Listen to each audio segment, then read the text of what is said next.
Bueno, pues para ser lo más puntuales posibles, empezar puntuales y terminar puntuales, aunque falta algunas personas por llegar, pues damos comienzo a esta tercera sesión de los grandes libros. Se ha incorporado alguna persona nueva. Carmen, no sé si está por aquí, si ha llegado ya. Vale, no ha llegado. Bueno, nada, ya me conocéis, pero como se graba cada sesión, pues vuelvo a contarlo, ¿no? Soy Rita Jácome, directora ejecutiva del IECO, Instituto para la Ética en la Comunicación y las Organizaciones. Organizamos este programa de los grandes libros con mucha ilusión. Hemos comenzado este semestre, vamos ahora por la tercera sesión. No sería posible realizar este programa sin el apoyo de instituciones como la Facultad de Economía de la Universidad de Valencia. Tenemos a la vicedecana de calidad, Lola Montagud, que desde el minuto 1 pues, está apoyando el proyecto. Antonio Lastra, que además de ser pues uno de los relatores, es director de la Escuela de Filosofía del Ateneo, que también apoya este proyecto. Y el Instituto Universitario de Investigación en Filosofía, Edith Stein, de la Universidad Católica de Valencia. Bueno, pues no me enrollo más. Doy paso pues, a Antonio Lastra, que ya le conocéis todos, además del director de la Escuela de Filosofía del Ateneo. Es doctor en filosofía y, como quiere que sea muy breve, él hace mucho hincapié en que lo presente como profesor de un instituto de filosofía en un instituto de secundaria. Y bueno, pues comenzamos esta tercera sesión de la Divina Comedia de Dante, titulada Averroísmo en el paraíso. Muchas gracias, Rita. Gracias a Manolo Guillén, que nos oye desde Harvard. La tecnología es una maravilla. Y, naturalmente, gracias a todos vosotros. En una hora, hablar de Dante es, naturalmente, imposible, ¿de acuerdo? Así que, igual que escogí la primera palabra de la Ilíada para poder abordar el texto de Homero, en este caso he tratado de circunscribirme a un episodio muy concreto, ni siquiera un episodio completo, sino una instancia muy concreta, de la comedia de Dante, que es lo que he llamado Averroísmo en el paraíso. Hay una imagen que está circulando por ahí, una imagen que podéis encontrar en internet solo con que pongáis Siger de Brabante, donde se encuentra más o menos reproducida la imagen de quienes están en lo que vamos a hablar. Siger de Brabante es el que está de rojo a la parte opuesta de Santo Tomás de Aquino. Y Siger de Brabante es el profesor de filosofía, ¿de acuerdo? Así que es, en cierta manera, una especie de afinidad la que me lleva a haber escogido este pasaje. El pasaje en sí encierra un enigma que todavía hoy no se ha resuelto. Hay muchas cosas de la comedia de Dante que no entendemos y hay seguramente muchas cosas de la comedia de Dante que no entenderemos nunca. Hay alusiones históricas, referencias personales que han quedado demasiado encriptadas en el texto, de manera que podemos disfrutar de la poesía, pero una comprensión completa de alguno de esos pasajes no es posible. ¿Por qué Dante incluyó a Siger de Brabante en el paraíso? Es uno de esos enigmas, puesto que Siger de Brabante, en todo caso, podría haber estado en el infierno y, desde luego, podría haberse quedado en el purgatorio, pero que esté en el paraíso y que sea Tomás de Aquino quien entone su alabanza es una de las cosas que más nos llaman la atención. Habría muchas maneras de abordar la comedia. Si hubiéramos querido utilizar la más grata, seguramente podríamos pasar una hora hablando de poesía en estado puro y seguramente nuestra conversación de esta tarde nos dejaría a todos un extraordinario sabor de boca y un recuerdo maravilloso. Pero de esto han hablado infinitamente mejor que yo ya muchas personas. Aunque no está en la bibliografía que os he proporcionado, el estudio más hermoso y más completo sobre este aspecto de Dante es el que escribió el poeta Eliot, Thomas Stearns Eliot, que se llama Dante, simplemente. Y es una pequeña monografía que se tradujo al español muy temprano, en los años 50, y que creo que se ha vuelto a traducir muy bonita, muy hermosa. Habla de la poesía de Dante. Y seguramente que podríamos quedarnos en eso, en pensar que Dante es simplemente un poeta. La obra de Borges sobre Dante incide en este aspecto y seguramente es insuperable en muchas de las cosas que dice. Yo creo que voy a hacer algo menos grato que hablar de la poesía. Tampoco voy a hablar de su política, aunque seguramente va a aparecer a lo largo del relato. Lo que tenemos que dilucidar esta tarde, y va a ser difícil porque, como he dicho, no se ha dilucidado, es porque Siger de Brabante, que era un hereje, aparece en el paraíso. Hay muchas maneras de entender este pasaje. Quiero decir que hay muchos autores que han tratado de entender esto. Casi todas las explicaciones pasan por desdecir de una manera o de otra el texto de Dante. Desdecir en el sentido de presentar a Siger de Brabante no como lo que era, un averroísta. Y ahora tendremos que explicar en qué consiste el averroísmo, que no es nada fácil de explicar, pero que fue una posibilidad hacia el siglo XIII. Desdecir a Dante, decía, en el sentido de no concederle a Siger de Brabante ese averroísmo, considerar que para entonces ya se había puesto del lado de Santo Tomás y que, como buen tomista, era lógico que Tomás alabara a alguien que en última instancia había abandonado las posiciones que el propio Tomás de Aquino había propuesto. Es muy importante en esta tarde que tengamos presente que lo que quiero decir es lo siguiente, y elaboraré la tesis muy rápidamente para que la tengamos delante. Este canto, fundamentalmente la figura de Siger de Brabante en el paraíso, representa uno de los triunfos de la civilización europea. Si hay civilización europea, como creo, y que es el germen de cualquier idea de civilización contemporánea que podamos tener, si ese germen está a la base de toda esperanza política y social para los próximos años, una de sus claves se encuentra aquí. Y se encuentra precisamente en la voluntad de Dante de no desdecirse él mismo ni permitir que otros finalmente pudieran hacer eso con él. Que Siger de Brabante estuviera en el paraíso como averroísta era exactamente lo que Dante se había propuesto. Y eso además obedecía, a mi modo de ver, yo creo que con claridad, si se lee muy despacio el texto, obedecía a un intento de superar todas las divisiones posibles sin anularlas. Que no suene esto demasiado hegeliano, ¿de acuerdo? Pero ahora vamos a tratar de entenderlo. En la bibliografía sí que he indicado la última biografía de Dante con la que contamos en español. Es muy reciente en italiano y es muy reciente su traducción al español. Leer la biografía de Dante, y es una excelente biografía, pero es solo una biografía, leer la biografía de Dante es una de las cosas más tristes que una persona pueda hacer. No solamente por la vida de Dante, que ya es una vida difícil, sino por lo que ocurría en Italia y sobre todo en la zona de Italia donde Dante vivía, el norte italiano, la Toscana, pero no solo la Toscana, fundamentalmente lo que era Italia hasta la influencia de Roma, del papado.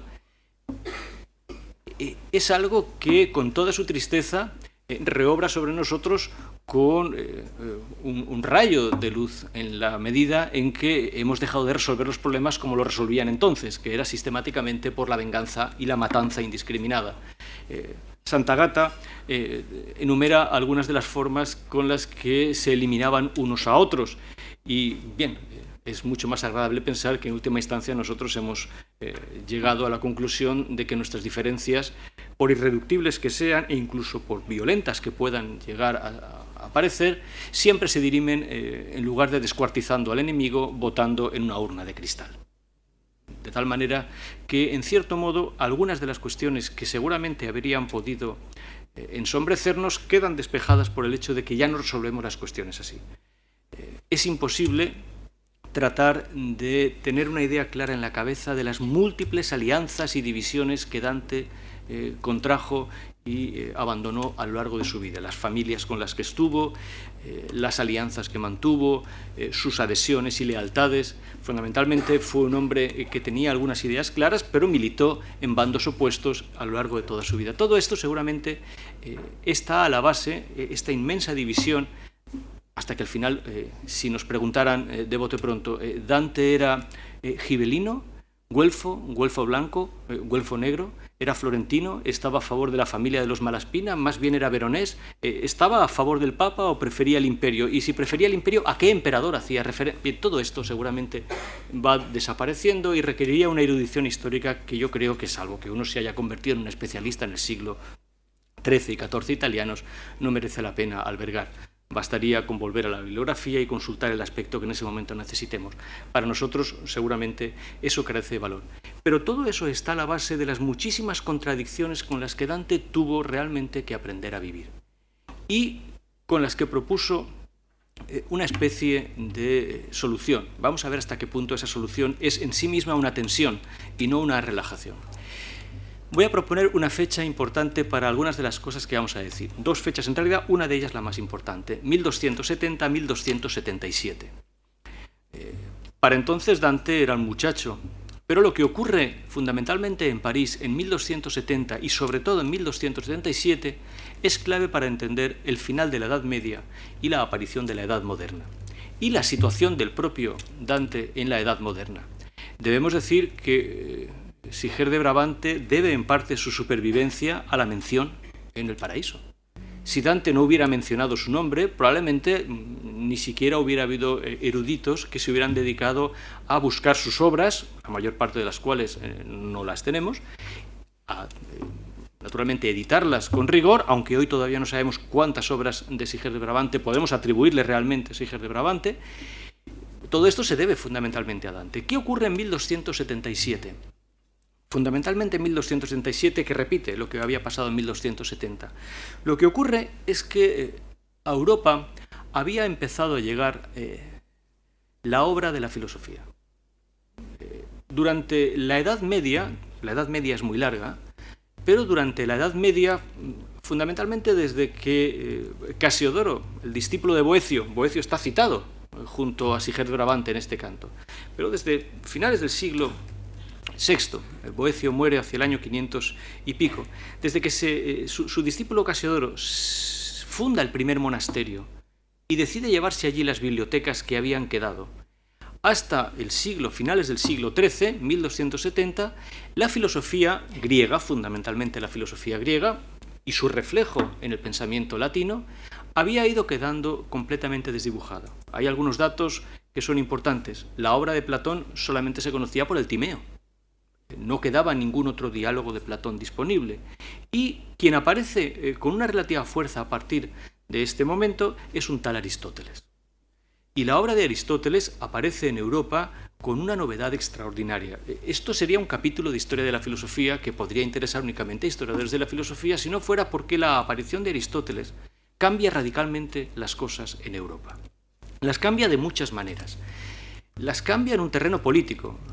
Muchos biógrafos de Dante recuerdan esa especie de alucinación con la que Dante iba por las calles diciendo politizzare, de acuerdo con la palabra política, que de repente aparecía directamente venida del griego y que irrumpía en las ciudades italianas, que no se llamaban ciudades en el sentido de polis, pero que empezaban a reconocerse a sí mismas como aquello de lo que había hablado Aristóteles en la política. Empiezan a aparecer obras como, por ejemplo, las éticas, la ética naturalmente de Nicómaco, pero las éticas de Aristóteles, que hay que entender, pero hay que entender teniendo en cuenta que el marco mental con el que trabajaba la época era el cristianismo. Y era un cristianismo que todavía tenía un fortísimo resabio agustiniano. Esto es muy importante por lo siguiente, porque, por poneros un ejemplo, estoy tratando de comentar, ahora diré algo de los comentarios de antes, estoy tratando de comentar simplemente lo que nos vamos a encontrar aquí.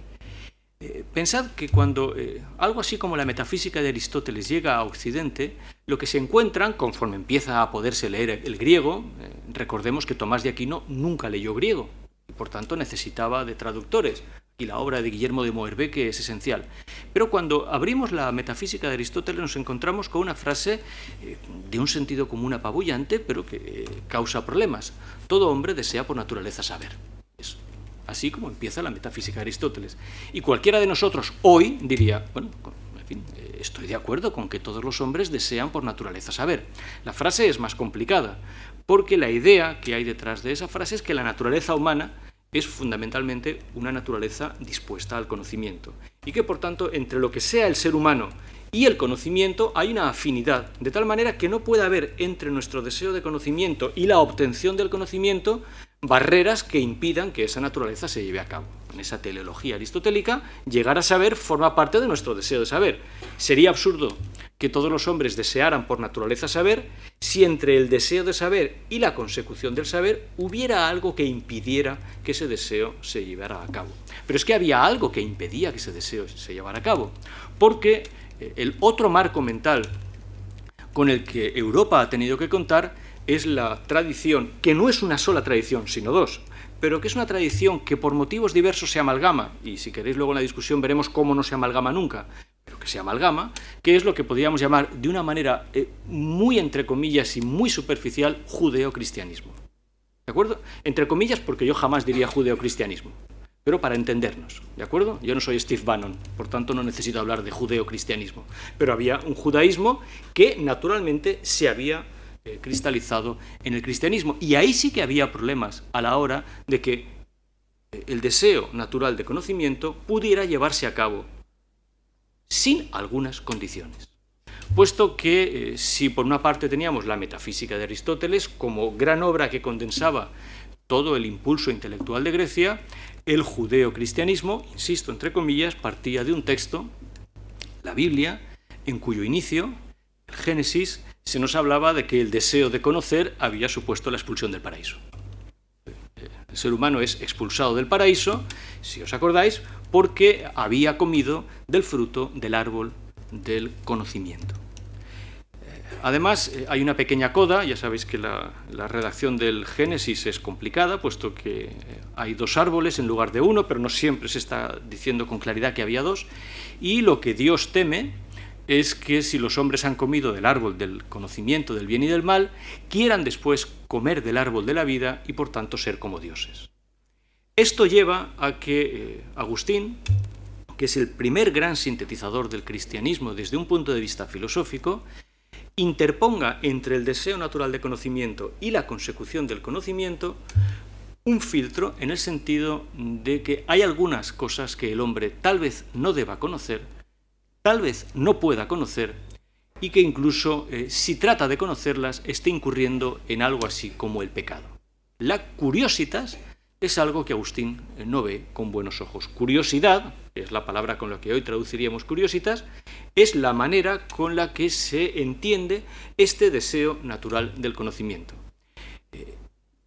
Tal vez la palabra deseo debamos entender que es simplemente una disposición, no estamos hablando de una concupiscencia respecto al conocimiento, pero en última instancia, todo el mundo griego se había basado en la idea de que efectivamente no solamente es que el hombre, insisto, desea naturalmente saber, sino que puede llegar a conocer aquello que desea saber, naturalmente por medio de un gran esfuerzo.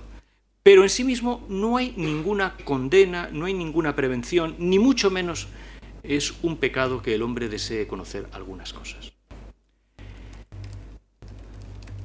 La aparición de Aristóteles causa muchos problemas, porque plantea una radical distinción entre aquello que el ser humano puede conocer por medio de la razón, que es, naturalmente, lo que el mundo griego está trasladando de esa manera repentina a Occidente, y lo que el ser humano solo puede conocer por medio de la fe.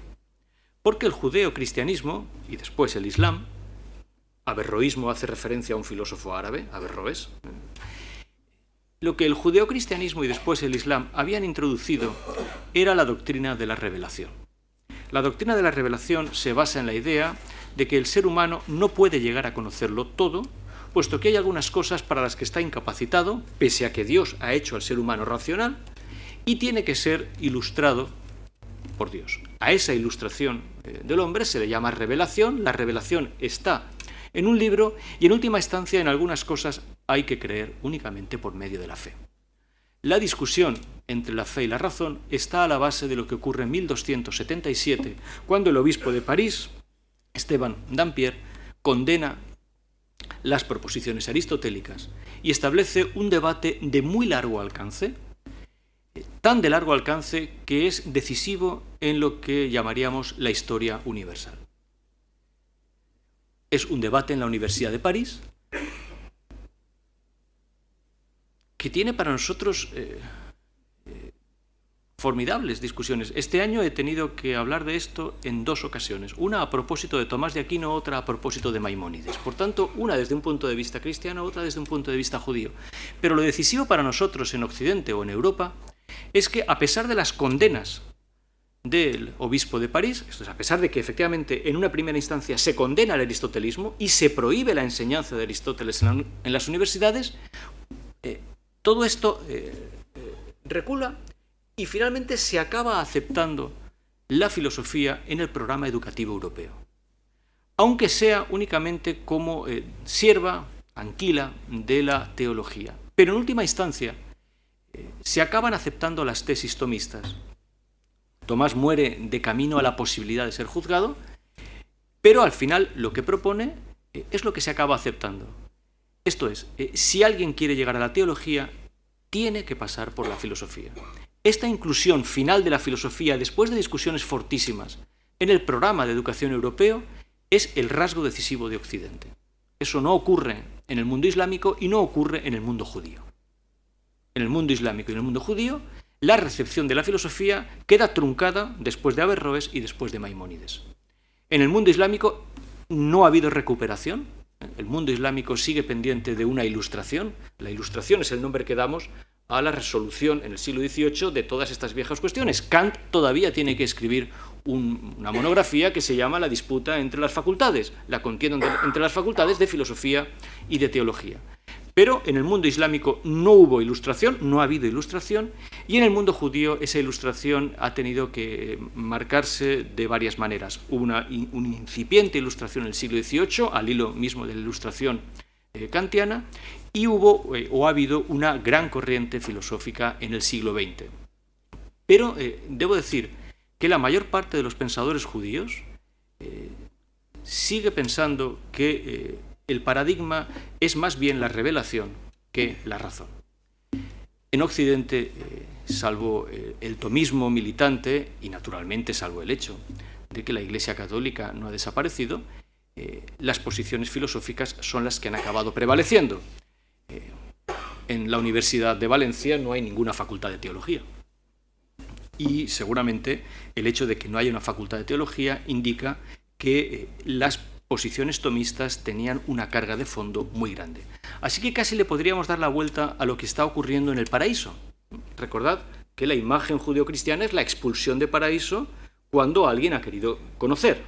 El deseo de conocimiento ha llevado a la expulsión del paraíso. Pero el poema de Dante incluye llegar al paraíso.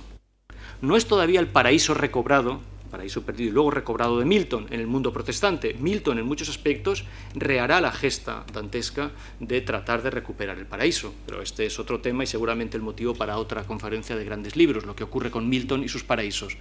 Pero Dante es consciente de estar haciendo todo lo posible por alcanzar el paraíso, que en última instancia es alcanzar un tipo de conocimiento. Y casi podríamos decir que no es que Siger de Brabante fuera el hereje, es que Tomás de Aquino era hereje en sí mismo. Quiero decir, ahora podemos hablar de Santo Tomás de Aquino, pero Santo Tomás de Aquino no es santo desde el primer momento. Sus mismas proposiciones son también condenadas por el obispo de París. Así que lo que sobre todo quería transmitiros es precisamente el enigma de cómo solo en Occidente ha sido posible que dos tradiciones que no están dispuestas ninguna de las dos a dejar de ser lo que son, hayan logrado mantener una tensión tan formidable que nos haya dado cosas tan extraordinarias como la comedia de Dante.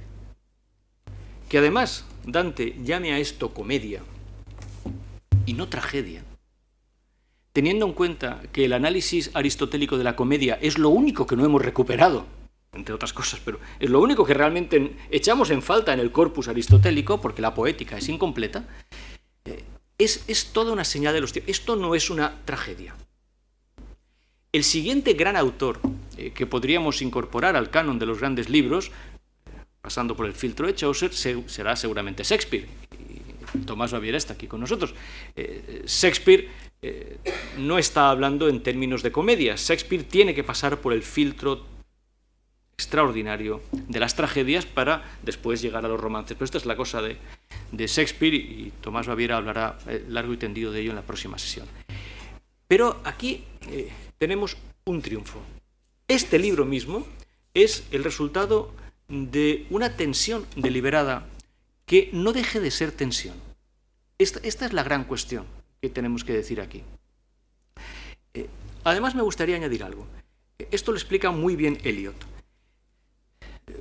Eliot escribe su ensayo sobre Dante teniendo todavía muy fresca en la memoria la gran recepción del romanticismo europeo. Y hemos de decir, incluso cuando empleamos la palabra dantesco, que la empleamos pensando que Dante solo ha escrito el infierno. Nadie habla de dantesco cuando quiere describir una situación paradisíaca. Eliot reacciona contra esto advirtiendo lo siguiente: el propósito de Dante no era escribir el infierno, el propósito de Dante era llegar al paraíso. Todo aquel que crea que lo mejor de Dante está en el infierno no ha entendido bien el propósito extraordinario de esta obra. Por eso, para hablar durante un rato sobre la comedia, prefería irme hasta el paraíso y encontrar allí al personaje que menos debía estar en el paraíso, o incluso a los personajes que menos debían estar en el paraíso, puesto que Dante había diseñado muy bien una topografía y dónde debía poner a cada uno de ellos. Esto es muy importante, sobre todo porque la escritura de Dante es una escritura que, tratando de ser, como acabo de decir, una escritura que haga honor a los tiempos, Dante era un hombre de un conocimiento extraordinario. Otro de los enigmas de la biografía es de dónde sacó Dante tantos conocimientos, dónde se formó este hombre. La mayor parte de su juventud la pasó en Florencia, donde ni de lejos había medios para llegar a tener la información que llegó a tener. Es verdad que tuvo un gran maestro, Brunetto Latini, y que durante mucho tiempo Dante quiso ser simplemente Brunetto Latini, que era un erudito al servicio de la ciudad. Hoy diríamos que sería seguramente un buen sociólogo, un hombre informado, un sofista en última instancia, pero ni de lejos Brunetto Latini es comparable a Dante. ¿De dónde sacó Dante la cantidad de información que maneja sobre realmente toda la historia del Occidente y de Europa? Es algo que nos llama poderosamente la atención, teniendo en cuenta que muchos de esos libros sobre los cuales elabora realmente la comedia, como Aristóteles, exigían nada menos que el conocimiento de una lengua que hoy mismo no sabemos si Dante llegó a tener. Dante no sabemos si llegó a leer en griego, por ejemplo. Solo al final de su vida está en Rávena, donde la influencia bizantina había dejado todavía recuerdos del griego, pero no tenemos claro que Dante dominara con claridad la lengua griega ni que leyera nunca directamente a Aristóteles en griego. Su mundo era fundamentalmente todavía el mundo de la lengua latina y, naturalmente, como sabemos, la incorporación de las lenguas vernáculas y todo el esfuerzo que hace Dante por introducir lo que él llamaba la lengua vulgar en la literatura europea. La comedia, al final, se escribe en un italiano que recuerda muchísimo más al latín de lo que podría recordar otra cosa, pero ese es uno de los enigmas. Y aquí es donde seguramente tenemos que volver a insistir en la tesis que estoy tratando de decir. No hace falta una gran erudición, aunque Dante la tenía, para entender fundamentalmente de qué va el hecho mismo de que esta tarde estemos aquí hablando de grandes libros. No podríamos ni siquiera nosotros estar aquí hablando de grandes libros si no fuera por la existencia de grandes libros como este. Puede que estuviéramos hablando de libros como otros, pero el hecho mismo de Shakespeare, ya que lo he mencionado, de que Shakespeare tenga que jugar con las formas de la tragedia y de la comedia, y por tanto de que tenga que tomar finalmente una decisión respecto a cuál es la forma real con la que presentarse al público, la idea misma del público al que se tiene que dirigir, el tener que tomar una decisión radical respecto a cuál de las instancias. No voy a mencionar el papado y el imperio, que es como Dante entendía en ese momento las cosas desde un punto de vista político, pero cuál de todas las tensiones que habían caracterizado a Occidente eran las que importaba mantener. Los otros compañeros, si habéis leído el Canto Décimo, que era lo que habíamos previsto que todos pudiéramos leer toda la comedia naturalmente es algo que reservamos para cuando cada uno tenga tiempo, ¿de acuerdo? Y seguramente que para todos vosotros haber leído la comedia está marcado en el diario de vuestra vida. es uno de los momentos de nuestra vida. El que no lo ha notado, pues algo le falta, naturalmente, pero hay tiempo para eso, ¿no? Y a lo mejor habríais agradecido pues, que habláramos de Francesca y Paolo, o que habláramos de Ulises, que tiene mucho que ver con lo que pasa o que habláramos de Ugolino, que habláramos más del infierno, de las atrocidades que hay allí. Pero no estoy seguro de que con eso hiciéramos justicia a Dante. Dante no vio el paraíso ni siquiera publicado. Publicó el infierno, publicó el purgatorio, pero no vio el paraíso publicado. Y seguramente que hasta el final de los tiempos quedará la duda de si estaba realmente acabado el paraíso, puesto que lo que queda es algo que sus hijos rescatan y que ponen en circulación. Al margen de todo lo que estoy diciendo, alguno de vosotros puede estar pensando, ¿y de dónde saca este hombre la osadía para hablar de Dante, cuando si repasamos los comentarios dantescos llenarían toda esta sala de libros de comentarios de la comedia? Todo eso lo podéis ver si tenéis el guión delante. Hoy tenemos la inmensa fortuna. Yo no la tenía la primera vez que leí a Dante. Y recuerdo que en el primer viaje que hice a Italia busqué en vano en todas las librerías que encontré en Italia la edición de la Comedia de Dante que había preparado Attilio Momigliano, que era la que recomendaba Borges, pero eso era inencontrable.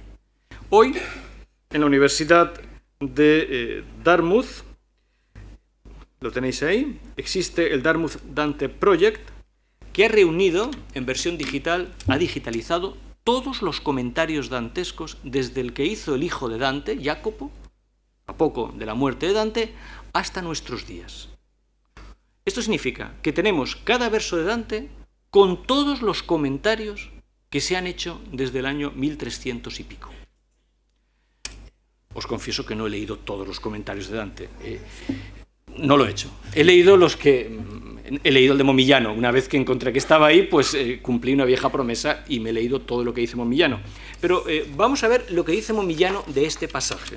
Y veréis que nos deja simplemente el sabor de una buena enciclopedia. No nos aclara demasiadas cosas. Lo tenéis en la página 7 si tenéis delante el guión, y si no, lo leo muy despacio. Lo traduzco hasta donde pueda del italiano. Siger de Brabante enseñó en la Universidad de París en la segunda mitad del siglo de 1200 en adelante, ¿no? Del siglo XIII. Allí entró en polémica con Santo Tomás. Sabemos que esto es cierto. Hubo una polémica entre Tomás y Siger de Brabante. Recordad que lo que leemos en el capítulo 10, en el canto 10 del Paraíso, es cómo Santo Tomás de Aquino elogia a Siger de Brabante y habla de la luz eterna de Siger y dice algo que confunde permanentemente a los comentaristas. Lo que dice es que Siger de Brabante ha dicho la verdad. Dice que ha pronunciado verdades incómodas. Esto lleva a planteamientos. Hay un libro extraordinario de Tien Gilson, el gran tomista de principios del siglo XX, que llegó a enumerar hasta listas completas de contradicciones en las que nos metemos si tratamos de resolver el enigma de Siger. Entonces decía, vamos a suponer que esta es la solución. Y entonces empezaba a elaborar contradicciones. Fijaos las contradicciones. Vamos a suponer que esta sea la solución. Y empezaba a elaborar contradicciones. Llegaba a la conclusión, no hay solución a por qué Siger está en el paraíso. Y además es Tomás de Aquino el que pronuncia su alabanza. Porque podría haber sido una alabanza que el propio Dante dejara deslizar de alguna manera, suponiendo... Pero es el propio Tomás de Aquino. Pero en vida habían sido rivales. ¿Por qué? Porque el averroísmo, como su nombre indica, por Averroes, había tenido que resolver en el terreno islámico la incómoda situación de saber qué ocurre cuando algo que la filosofía puede llegar a decir que es verdad, se encuentra en contradicción con algo que el Corán o la Biblia no están en condiciones de decir ni que es verdad o que no está autorizado saber. A eso es a lo que en última instancia se llama averroísmo. Una de las cosas que defendimos en la Asociación de Amistad Judeocristiana era que Maimónides era un buen averroísta y que en última instancia estaba defendiendo una doctrina de lo que se conoce en los manuales de filosofía como de doble verdad. O dicho de otra manera, que Averroes y Maimónides podían ad extra aparecer como buenos creyentes ante su pueblo, sobre todo Maimónides, porque tuvo que defenderlo en el exilio, también, naturalmente, Averroes, pero en su foro interno no creían absolutamente ni en el Islam ni en el judaísmo, puesto que eran filósofos. Y por tanto, esa sería, en última instancia, la posición que recaería no sobre Tomás de Aquino, que no abjura nunca de la fe, pero sí sobre Siger de Brabante, que es profesor de filosofía en la Universidad de París. Y que además es condenado, a diferencia de Tomás de Aquino. Tomás de Aquino muere de camino a la petición de cuentas, pero Siger de Brabante es condenado, tiene que marcharse, vive en el destierro, y de acuerdo con la leyenda hay una extraordinaria novelita de Balzac, que podéis leer sobre todo esto, en la que se encuentran en París Siger de Brabante y Tomás de Aquino. Está entre los estudios filosóficos de la comedia humana y es deliciosa, pero esto queda para la leyenda literaria. Pero en cualquier caso, Siger de Brabante, según la leyenda, muere incluso envenenado por orden papal, por orden de la Iglesia, es ejecutado. La tradición dice que muere a manos de su secretario. En cualquier caso, es cierto, como dice, fijaos la nota de Momillano, que no es más que una enciclopedia, es casi todo lo que podemos saber, que entró en polémica con Santo Tomás. Fue condenado por el obispo por sus tesis, fue citado a juicio por el gran inquisidor de Francia, Tomás de Aquino no. Tomás de Aquino no llega a ser citado por el inquisidor, y aunque apeló a la curia romana, acaba muriendo en Orvieto hacia 1282. Dante empieza a escribir la comedia hacia 1307. Fijaos que está muy cerca en el tiempo. Una de las cosas que más nos llama la atención de la comedia es que en muchos aspectos parece el periódico. Dante estaba muy atento a lo que pasaba. Por eso muchísimas de las referencias de la comedia se nos han perdido, porque nos haría falta el periódico de la mañana, no sé, el Corriere della Sera de aquel momento, para entender qué es lo que estaba pasando. Porque es mucho más rica en alusiones la comedia que las crónicas y documentos que nos han quedado sobre la época. O dicho de otra manera, la memoria de Dante, que personalmente tenía que ser un hombre de una actitud ante la vida muy rígida, poco proclive a perdonar, poco proclive también a ser perdonado de cualquier manera. Sabemos que en cierta ocasión le proponen volver a Florencia, pero los términos en que le proponen volver a Florencia no satisfacen al muy orgulloso Dante y dice: así no vuelvo, si cambiáis los términos del perdón volveré. Pero así no. Dante no había vuelto a ver a su mujer desde el exilio, no volvió a verla nunca más, no volvió a Florencia, sus hijos los encontró en el exilio, porque los hijos son condenados a muerte cuando alcanzan la mayoría de edad y también se tienen que marchar de Florencia. Y a pesar de eso, no admite en modo alguno que se le perdone de cualquier manera. Así que personalmente Dante estaba muy pendiente de todo lo que pasaba, y eso hace que efectivamente las alusiones de la actualidad sean casi para nosotros indescifrables. Pero ahí tenéis un dato. Todo esto que había pasado con Siger de Brabante y Tomás de Aquino era muy reciente en el tiempo. ¿Es importante para nosotros? Bueno, es importante para nosotros por lo siguiente. ¿Qué habría ocurrido si, después seguiremos traduciendo, pero ya veis que no tiene más, no hay una explicación real, hay un poco de información. ¿Qué habría ocurrido si Aristóteles es condenado también en Europa? O dicho de otra manera, ¿qué habría ocurrido si hubieran prevalecido las tesis del obispo de París? Pues que no habría habido ninguna diferencia entre el mundo islámico y el mundo cristiano. El mundo judío es un mundo de diáspora y de exilio y cuenta en este sentido poco en la historia universal, porque siempre se ha mantenido al margen hasta la creación del Estado de Israel. Pero hoy podríamos decir que nos encontraríamos en Europa ante lo que seguramente se parecería muchísimo a la República Islámica de Irán. Esa sería la situación europea. Que no sea así se debe a que, por muchas razones, pero todas ellas nacidas de discusiones fortísimas que marcan a hierro la vida de los seres humanos, la de Dante, entre otras, no prevalece lo contrario. Y por eso en muchas ocasiones me he visto en la necesidad de defender que la historia de Europa no puede llegar nunca a una solución. El día en que nos relajemos, Europa estará perdida. Por eso, en última instancia, si insisto en que me presentes como un profesor de filosofía, es porque creo que la filosofía es algo que Dante entendió muy bien. De hecho, Dante en muchas ocasiones se precia de haber estudiado filosofía. ¿Qué quería decir haber estudiado filosofía para Dante? Es una cosa muy extraña, porque en Florencia no pudo estudiar filosofía. Sabemos que asistió, los que conozcáis Florencia, sabéis que siempre que vamos, nos vamos a ver el convento de los franciscanos y el convento de los dominicos, que están a ambos lados de la ciudad y que marcan como dos grandes límites lo que es la ciudad. Pero es que en aquellos momentos, cuando vive Dante, no están ni construidos. Lo que hay son dos conventículos donde se dan algunas clases. Como estudiante, eso es todo lo que puede encontrar Dante en Florencia. Sabemos que estuvo en Bolonia, y en Bolonia sí que había una buena tradición de estudio, pero estuvo muy poco tiempo, y sabemos que es posible que estuviera en París y en Roma. Pero en cualquier caso, Dante está orgulloso en muchas ocasiones de sus estudios filosóficos. Y seguramente, si la discusión de hoy fuera política, y no como es en un plano, yo diría que estoy siendo todo lo superficial que pueda, para que por debajo estén todas las profundidades que luego en la discusión queráis sacar.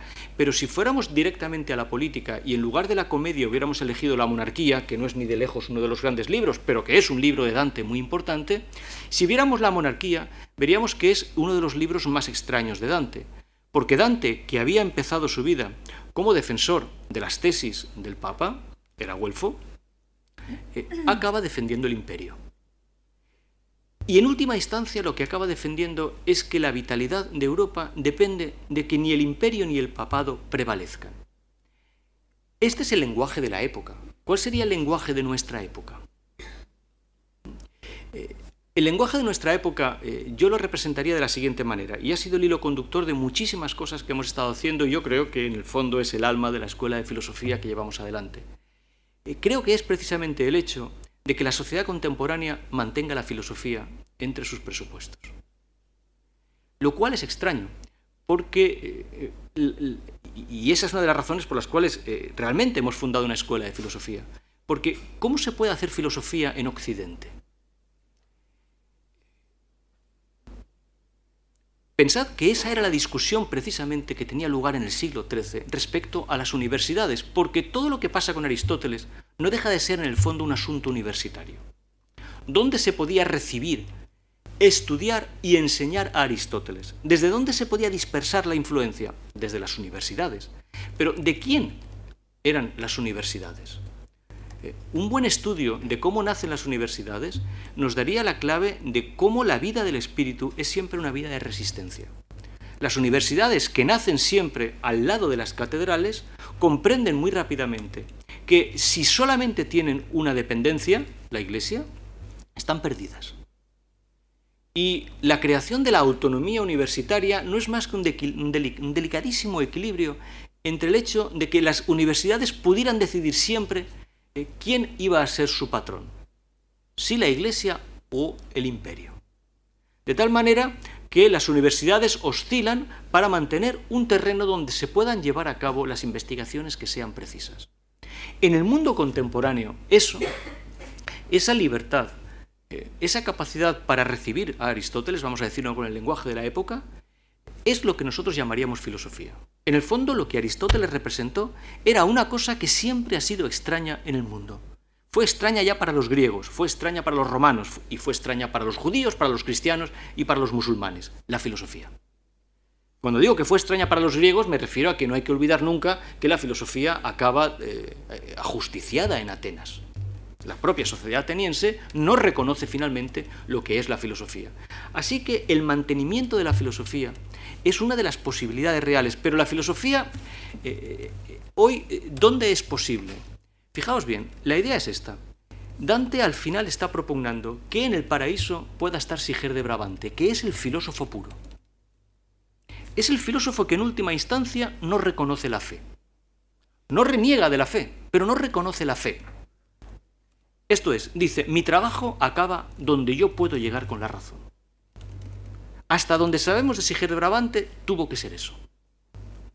Todo lo demás son interpretaciones sobre textos que no nos proporcionan la clave completa. No es eso lo que podemos decir de Tomás de Aquino. En última instancia, la obra de Tomás de Aquino se ha conservado y Tomás de Aquino ha llegado a adquirir la santidad.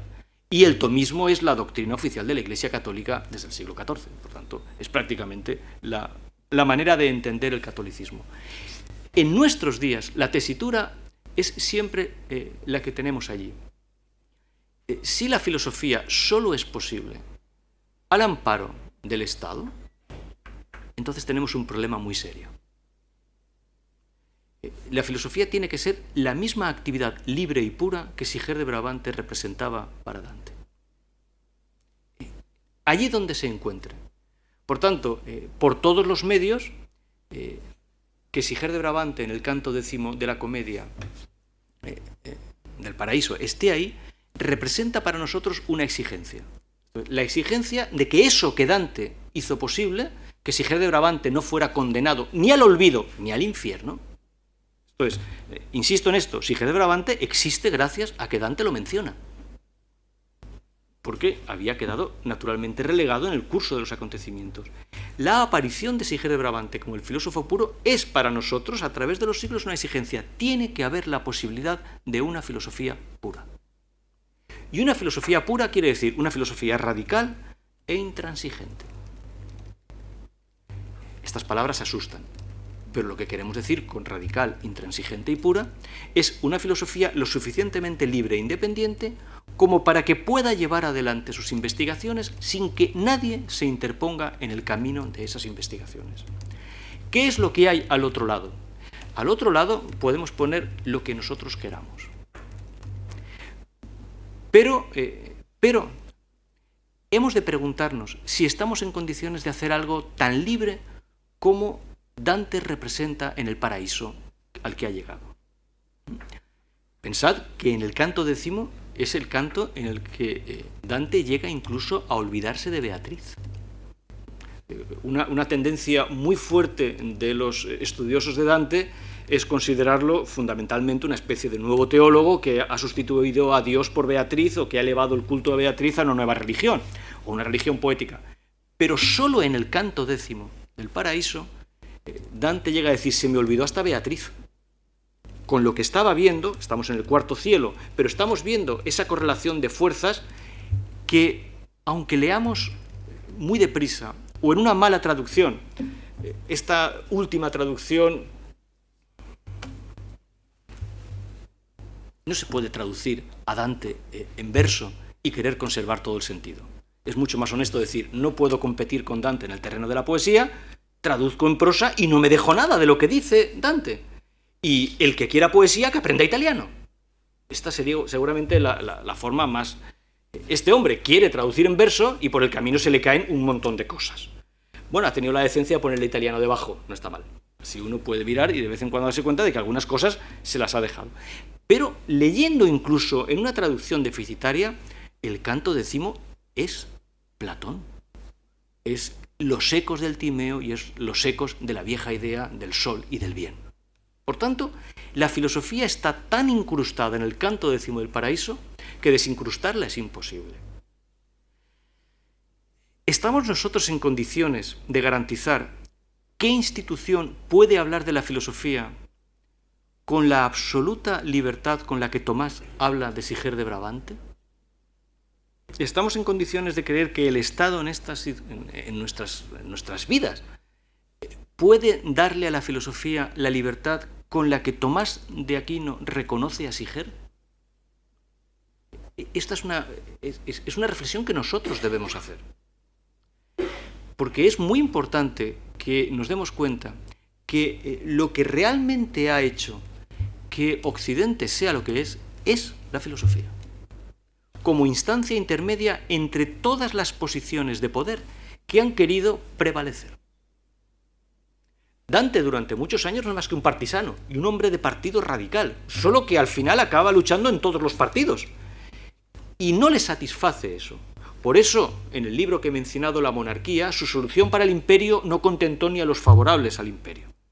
Pero cuando era partidario del Papa, tampoco los papistas, ni los florentinos. Nadie estaba nunca de acuerdo con Dante, porque Dante siempre iba un paso más adelante que cualquier otro que en ese momento estuviera pensando.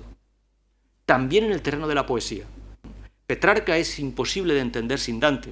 Boccaccio es imposible de entender sin Dante, y sin Petrarca y Boccaccio no hay Renacimiento. Por tanto, es un hombre que siempre va por delante en todas las cosas.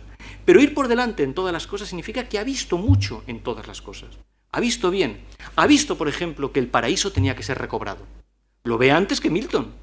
Por tanto, no es que el mundo católico sea deficitario en esto. Todo lo que diga Milton 200 años después, Dante lo ha visto muy bien. Ha visto la necesidad de recobrar un paraíso que sustancialmente la tradición judía y cristiana, había puesto como una especie de barrera entre nuestro deseo natural de conocimiento y nuestra obtención de algún tipo de conocimiento. Esto es muy importante. Así las cosas. ¿Cuál sería la conclusión de esta tarde, puesto que me quedan 5 minutos? Y trataré de que sean 2 y medio.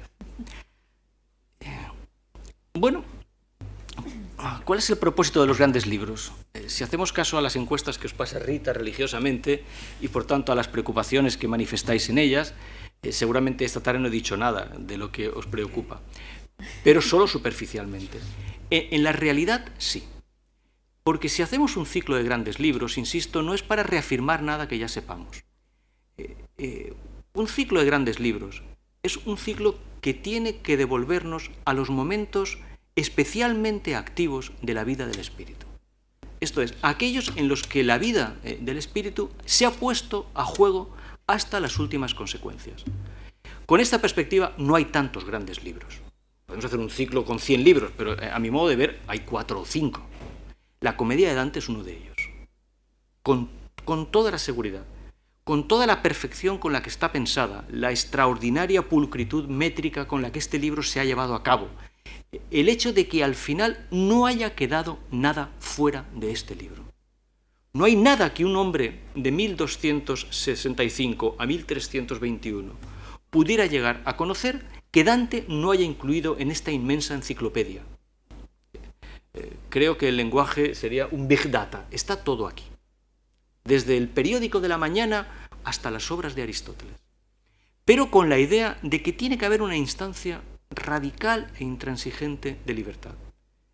Y el gesto dantesco de que sea Tomás el que elogia a Siger de Brabante es un gesto que queda pendiente para todo el resto de la vida de Occidente. Si el Estado contemporáneo no está en condiciones de darle a la filosofía esa libertad, el Estado está por debajo de lo que Dante exige de la vida.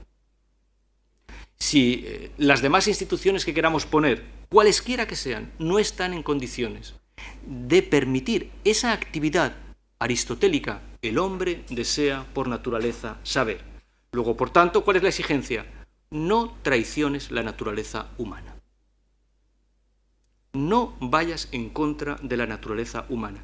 Que el hombre desee por naturaleza saber lleva implícito que el ser humano, naturalmente, que desea por naturaleza saber, no va a encontrar obstáculos en ese camino hacia el conocimiento que no sean los obstáculos que el objeto mismo de conocimiento le ponga. Esto es importante. Todos los demás obstáculos son tan superficiales y artificiales que Dante los ha eliminado para siempre, con el elogio que Tomás de Aquino hace de Siger de Brabante. Pero en fin, esto es lo que quería deciros esta tarde y ahora empieza la discusión. No hay aplauso.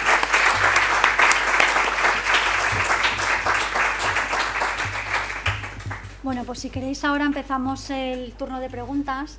Antes de empezar, por las encuestas que os hemos pasado, bueno, pues nos gustaría que manifestasteis el interés de que pudiera intervenir cuanta más gente mejor. Como el tiempo es limitado, nos queda 1 hora, pues agradecería que tanto las preguntas como las respuestas, en la medida de lo posible, pues sean lo más concisas posibles para así que pueda participar gente y animar a las personas que quizás no sean tan especialistas, ¿no?, en temas o en filosofía, pero que se animen también a participar si hasta ahora no lo han hecho.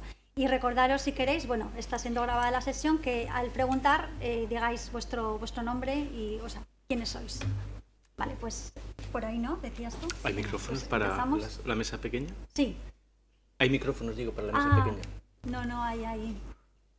Bueno, no sé si se... Yo creo que en la sala escucharemos, pero quizás no sé si en el vídeo... ¿Eh? Bueno, pues... Buenas tardes, yo soy Miriam Martínez, vine ya a la primera sesión y estudiante, no, trabajo ya como filósofa en un colegio. Y nada, mi pregunta era, me ha gustado mucho, por cierto, porque efectivamente la filosofía sí no es libre y está vendida, no es realmente filosofía. Estoy en esta tesis, me parece muy importante, muy interesante. Pero mi cuestión es la siguiente, como planteaba un espacio, ya sea estatal o ya cultural al final, ¿no? Libre, que no condicione el pensar, el llegar hasta donde la razón nos lleve. Considero muy difícil separar a la persona, a la razón, de las creencias culturales. Quiero decir, no filosofa una razón abstracta, filosofan las personas. Y las personas estamos influenciados por un tipo de creencias u otras. En la cultura, pues, ya renacentista y de la modernidad empezó la secularización.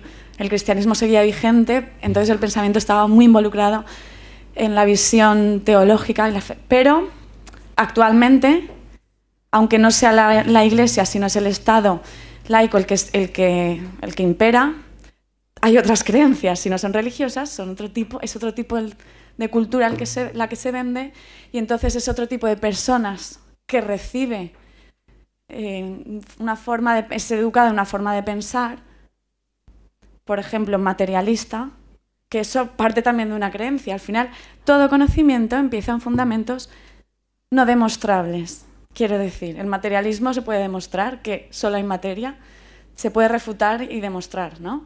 Que haya espíritu, haya alma o haya un fundamento trascendente, se puede demostrar, se puede refutar y demostrar. Con la razón se puede jugar a argumentar y contraargumentar. Me estoy enrollando, perdón. Vale, a lo que voy. Esta ansia, cuando Nietzsche habla de matar a Dios, que es matar, si no es Dios, es el sustituto de Dios, ¿no? Lo que se crea en la cultura, el discurso que nos vincula a todos y se cree absolutamente verdadero, irrefutable. Entonces, efectivamente, uno tiene que matar a Dios para poder pensar libremente, pero somos seres relacionales y compartimos, si no es un tipo de creencia, es otra.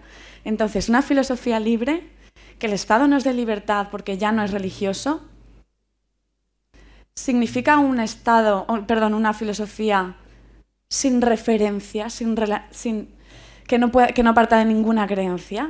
¿Se puede dar un conocimiento que no parta de ninguna creencia?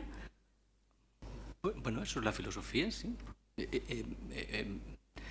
Fíjate, tú tienes que ponerte, por no separarnos de Dante, ¿de acuerdo? Tienes que ponerte en la situación en la que esta gente del siglo XIII descubre a Aristóteles, que les llega como si hubiera caído un meteorito en París.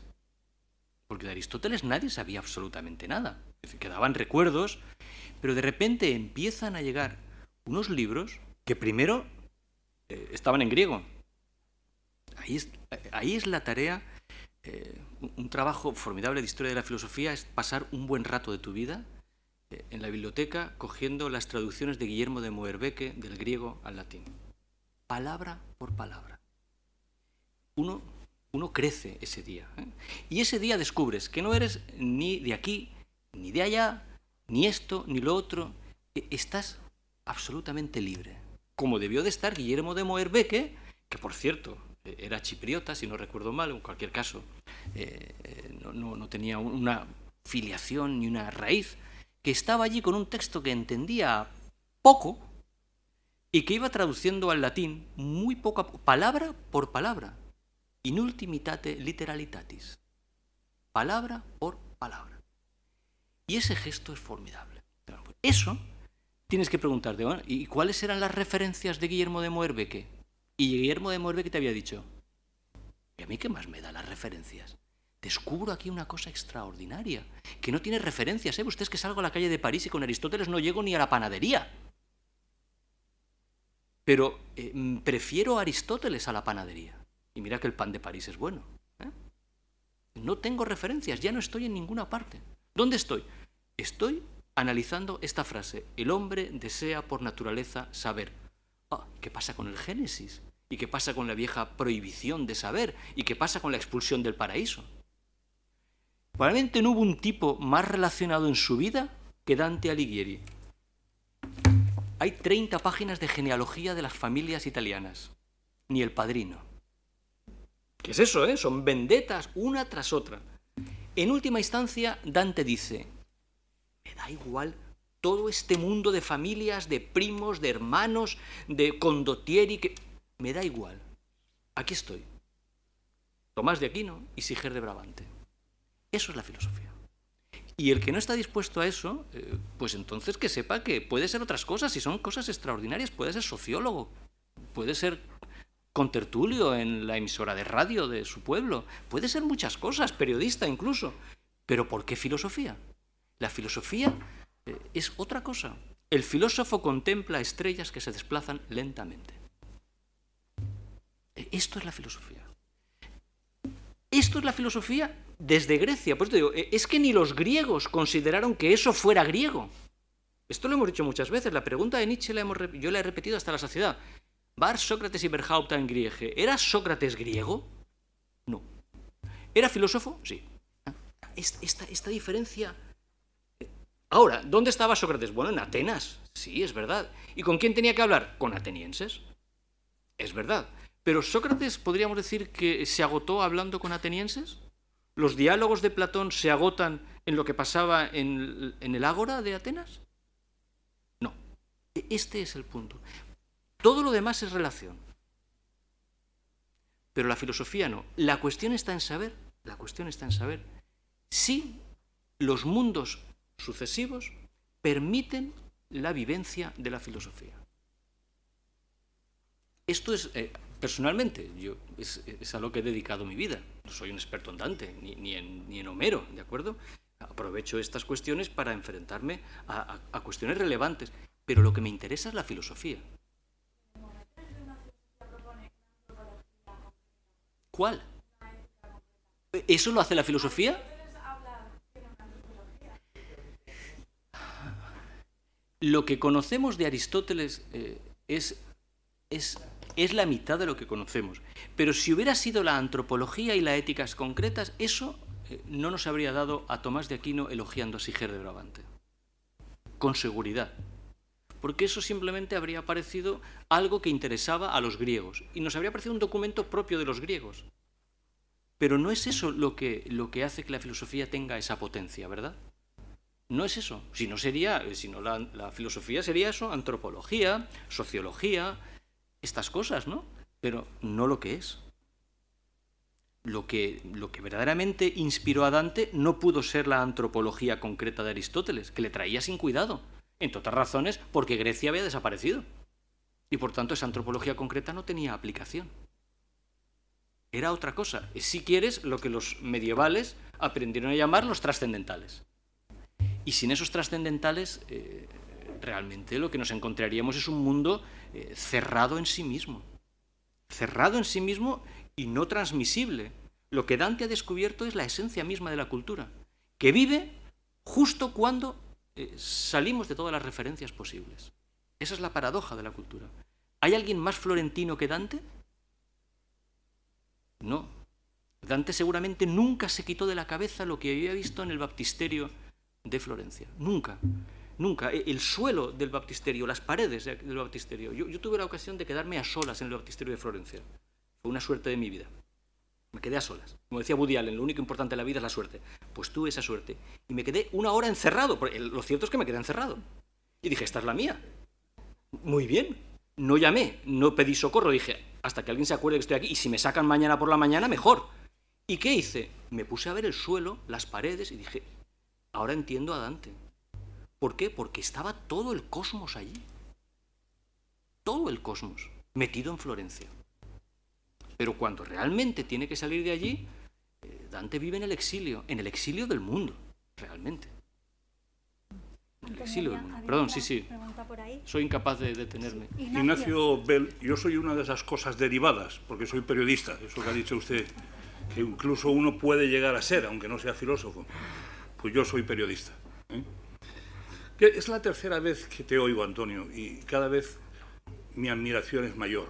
Porque entre lo que dices de verdad y lo que debajo dices hay una sustancial diferencia desde mi modesto punto de ver. Y hoy creo que has planteado un tema por debajo, no sé si me equivoco cierro la pregunta, que es el enfrentamiento entre fe y razón, que es bastante más importante que muchas de las cosas sobre Dante, etcétera, etcétera, ¿no? ¿Has hecho? No, creía que ibas a decir. No. Has hecho dos afirmaciones que me resultan duras de escuchar y duras de comprender. Una es, textualmente, lo que ocasiona la expulsión del paraíso es el deseo de conocer. Por cierto, que has hablado de 2 árboles. Yo siempre había oído de uno, y ya con uno tengo bastante. O sea que, ¿hay 2? Sí, bueno, pues yo solo había oído uno, que una vez se interpretaba el bien y el mal y otra vez el de la vida, pero tú lo separas. Seguramente, yo no. Seguramente, como en todo, tienes razón. El autor de la Biblia, yo no. En esto... Yo no la sé. Segunda frase dices textualmente, la vida del espíritu es un signo de resistencia. Yo, con toda tranquilidad, te digo que no estoy de acuerdo en ninguna de las 2 frases y que me gustaría que me explicases, no esas 2 frases, sino que me explicases cuál es tu punto de vista, que es realmente lo que me importa y no la Divina Comedia, con perdón, el enfrentamiento entre fe y razón. Porque yo creo que ahí está uno de los keys de las cuestiones más importantes de nuestros días, ¿no? Y por cierto, y termino con eso, para cumplir los deseos de Rita, del Estado no esperes nada. No, yo del Estado no esperes nada. Por lo tanto, procura filosofar independientemente del Estado. Pero no espero nada de nada. No. Ni del Estado, ni de ninguna... Si quieres te lo digo 3 veces. Nada, de nada, de nada. Pero ni del Estado, quería decir, ni de ninguna otra institución. Ahí discutiríamos. Eso es, claro. Y ya veo. Pero, perdóname, ¿cómo te llamas? Ignacio. No, perdón. ¿Tú? ¿Eva? Miriam, perdón. Lo que tú llamas fe y razón... mira... Vamos a ver, pero por otra parte, Dante es mucho más importante que mi opinión. Voy a tratar de ser dantista. Mira, Miriam lo ha planteado con mucha más sencillez que tú, Ignacio, cuando ha dicho que hay creencias. Es la manera, fíjate, fe es un singular, creencias es un plural, pero es la manera sencilla, actual, de decir lo que tú llamas fe. Y a eso que tú llamas fe y ella llama creencias, pero que son la misma cosa, a eso se opone, naturalmente, lo que yo considero que es la filosofía, que no puede basarse en las creencias. Esto es, que la filosofía trabaja por medio de poner entre paréntesis la fe y las creencias. Como decía Leo Strauss, mi maestro con mucha sorna, a mí no me pagan por creer, me pagan por otra cosa. Me pagan poco, pero me pagan por otra cosa. ¿Qué es esa otra cosa? Tú puedes creer, y seguramente tu fe se ha transformado hoy en el mundo extraordinariamente rico, como decían Deleuze y Guattari, el mundo rizomático de las creencias que se extienden como las raíces, ¿no? Hay un mundo trabado de relaciones, creencias, hábitos, que son las que constituyen una sociedad. Una sociedad fundamentalmente es una sociedad de fe. La sociedad, yo siempre he creído que el único vínculo real de una sociedad es la religión. Aunque esa religión no signifique el catolicismo, una sociedad per se es religiosa, si no se disgrega. Esa fe puede ser la que tú tienes, yo creo que actualmente es la que ella ha manifestado. La antropología concreta, las creencias que hacen que nos encontremos reconocidos en un mundo compartido. Y eso ha sido así desde el principio, desde lo que los griegos llamaban los dioses de la ciudad. Y bien, no estamos en condiciones, Ignacio. Yo no, posiblemente tú sí, y seguramente un judío o un musulmán también, pero no estamos en condiciones de decir que tu fe sea superior a la fe de quienes creían en los dioses de su ciudad. No es una maldad, lo que te quiero decir es, ese es el mundo. Esa afirmación que has hecho de mí es una maldad porque yo no he dicho eso. No, pero ¿estás de acuerdo con lo que he dicho? Absolutamente no. Vamos a ver. Ponte... Y por otra parte, aprovecho que he encendido esto para decirte que yo no he dicho, ni diré jamás, que la religión o la fe sea una limitación a la filosofía. ¿A la? Filosofía. Pero yo sí. Y vamos a esto. Mira, imagínate Atenas en el siglo V. Atenas en el siglo V se mantiene fundamentalmente por una fe, ¿no es cierto?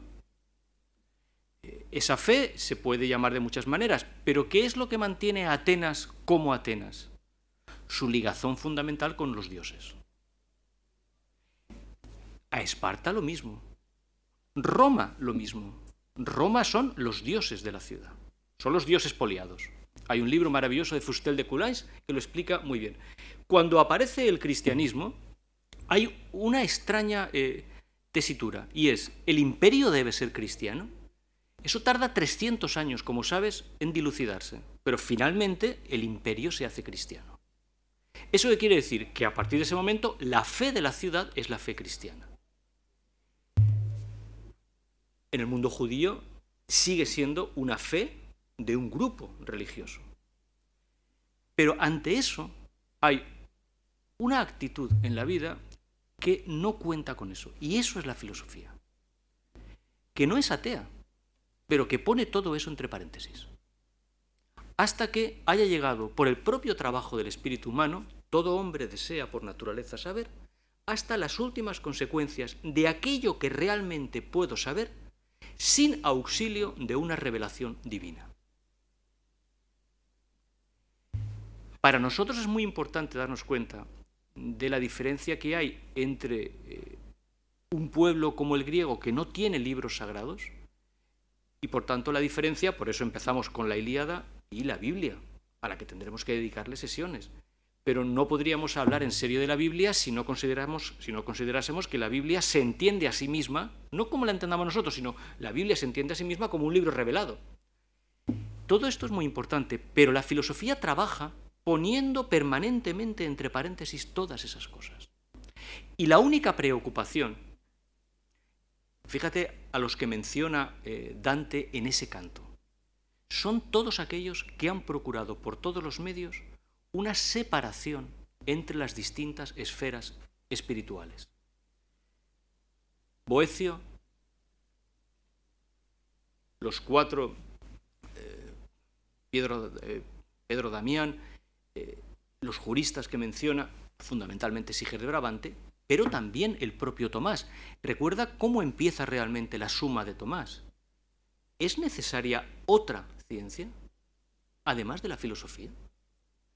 Esto es muy importante. Y la preocupación central de Dante es esta. ¿Estamos en condiciones de mantener la filosofía? Y lo hace en el paraíso, sabiendo que el paraíso es lo que se había perdido. Es que es lo que se había perdido. Es que el pasaje del Génesis es durísimo de leer. Es muy duro de leer y haría falta un buen hebraísta, pero Paco Fontana está muy cerca de serlo, que nos dijera, ¿qué ocurre en ese relato del Génesis cuando el relato se bifurca y aparece un segundo árbol del que no se había hablado? Y en el que Dios dice algo muy propio de todas las divinidades antiguas. De repente Dios se siente preocupado por lo que el hombre pueda hacer. Y literalmente dice, querrá ser como yo, querrán ser dioses, si comen del otro árbol, porque ya han comido del árbol del conocimiento. El otro es el árbol de la vida, y si comen del árbol de la vida se hacen inmortales. Eso Dante lo sabía perfectamente, porque ese era el mundo en el que vivía, era el mundo que venía directamente de la Biblia, pasando por el Nuevo Testamento y toda la tradición apostólica, y los padres de la Iglesia y la teología. Pero lo que hace es incrustar en el paraíso perdido y recuperado nada menos que la filosofía en estado puro. Eso para nosotros, esto es lo que quería defender hoy, esto para nosotros se convierte en una exigencia. ¿Estamos nosotros, 800 años después de Dante, en condiciones de defender la filosofía con tanto éxito como él en su libro? Porque esto es una defensa extraordinaria de la actitud filosófica. No solamente es un gran libro de poesía, es que es un libro que hacia el final está planteando cuestiones de extraordinaria civilización, Ignacio. Es más, mi tesis es que la civilización europea es lo que es porque la filosofía no ha desaparecido de ella. Y tenemos el ejemplo de las otras dos grandes posibilidades civilizatorias truncadas fundamentalmente. El Islam, a mi modo de ver, truncado. El Islam, hasta que no tenga su ilustración, seguirá siendo una civilización truncada. El judaísmo no ha llegado a truncarse porque, pese a la prohibición expresa de la filosofía después de Maimónides, el mundo judío ha tenido que lidiar. Ahí está Mendelssohn, sin duda, ahí está Rosenzweig, ahí está Levinas, ahí están todos los grandes filósofos judíos que podíamos poner encima de la mesa. Eso no lo ha tenido el mundo islámico. Pero el mundo cristiano lo ha tenido por una discusión pública en la Universidad de París. Y por si eso no fuera suficiente, Dante ha escrito la comedia y ha incrustado, insisto, en el paraíso la filosofía. Eso es una exigencia para nosotros tan formidable, Ignacio, que no veo el modo de soslayarla. No veo el modo de decir, hago caso omiso a lo que ocurre en el canto 10º del paraíso, cuando Siger de Brabante, la filosofía pura, está en el paraíso. Claro, tú dices, no espero nada del Estado, ¿vale? Pero ¿de qué institución puedo esperar que esté en condiciones de no acabar con la filosofía? Este punto es el que me importa. No quiero contestar porque no quiero convertir esto en un diálogo. Claro, mi pregunta es retórica, Ignacio, es una pregunta de defensa del texto, naturalmente. Hay aquí extraordinarias personas que te pueden contestar Creo mejor que que yo. Paco Fontana había levantado ¿Hay la alguna mano. Sí, Antonio, era una pregunta personal. Perdona, ¿nos dices tu nombre? Francisco Fontana, médico jubilado, Amistad Judeo-Cristiana. ¿Cómo está la filosofía hoy día en Valencia? Yo pienso personalmente que aquí está la filosofía, pero quisiera explicar esto un poquito más. Hay una facultad de filosofía de la Universidad de Valencia, supuestamente laica, y hay también una facultad de filosofía de la Universidad Católica, supuestamente católica. ¿Hasta qué punto hay diferencia entre las dos? Y también hay una facultad de teología que depende del Arzobispado de Valencia y que seguramente se juntará a la Universidad Católica. ¿Ves diferencias entre las dos instituciones o son instituciones académicas con todos sus defectos, endogamia, etcétera, etcétera? Yo en eso no voy a entrar. Entre otras cosas porque no pertenezco a ninguna de las dos instituciones. Me honra tener muy buenos amigos en las dos y me honra tener muy buenos enemigos en una de ellas. Así que no iré mucho más lejos, pero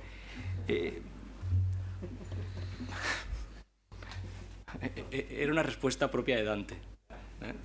Espero que la broma se haya entendido en el círculo. Dante se enorgullecía de sus enemigos, que los tenía. Entre paréntesis, Dante no podía moverse por Italia sin protección. O sea, ir de una ciudad a otra de Italia, para Dante, era un suplicio, porque lo que tenía que encontrar era quien le protegiera durante el camino. Porque el estar exiliado y condenado a muerte, lo que significaba es que cualquiera lo podía matar. Y como en las películas del oeste, que empezaremos a ver mañana en el ciclo de filosofía y cine, podía llevarlo a Florencia. Eso es lo que significaba estar condenado a muerte. ¿Te imaginas lo que para Dante podía significar pasar simplemente de Florencia a Arezzo? ¿O de Arezzo a Pisa? ¿O de moverse por la Toscana, pero después subir hacia... Un horror. Tenía enemigos. Bien. Hay tres instituciones. No me queda claro que la Facultad de Teología pertenezca al Arzobispado. Mi información era que pertenece directamente a Roma. Entonces, que el vínculo es con el Vaticano. Es una facultad que responde directamente al Vaticano. Razón por la cual los estudiantes de Teología de la Facultad de Teología de San Vicente Ferrer, que por cierto tiene una biblioteca extraordinaria, de la que yo disfruté a solas durante años, porque vivía al lado, me iba a estudiar allí, no había nadie, yo me preguntaba, ¿dónde están los seminaristas? Pues ahí no estaban. Y la biblioteca es excepcional. Es el único sitio de Valencia donde está la patrología Migne completa, en griego y en latín. Los 400 tomos. Una delicia. Pero depende de Roma. Por eso los que se licencian allí tienen que hacer todo un proceso de convalidación con la Universidad Española porque responden ante otro Estado, el Vaticano. Y aquí es donde instituiría mi pregunta.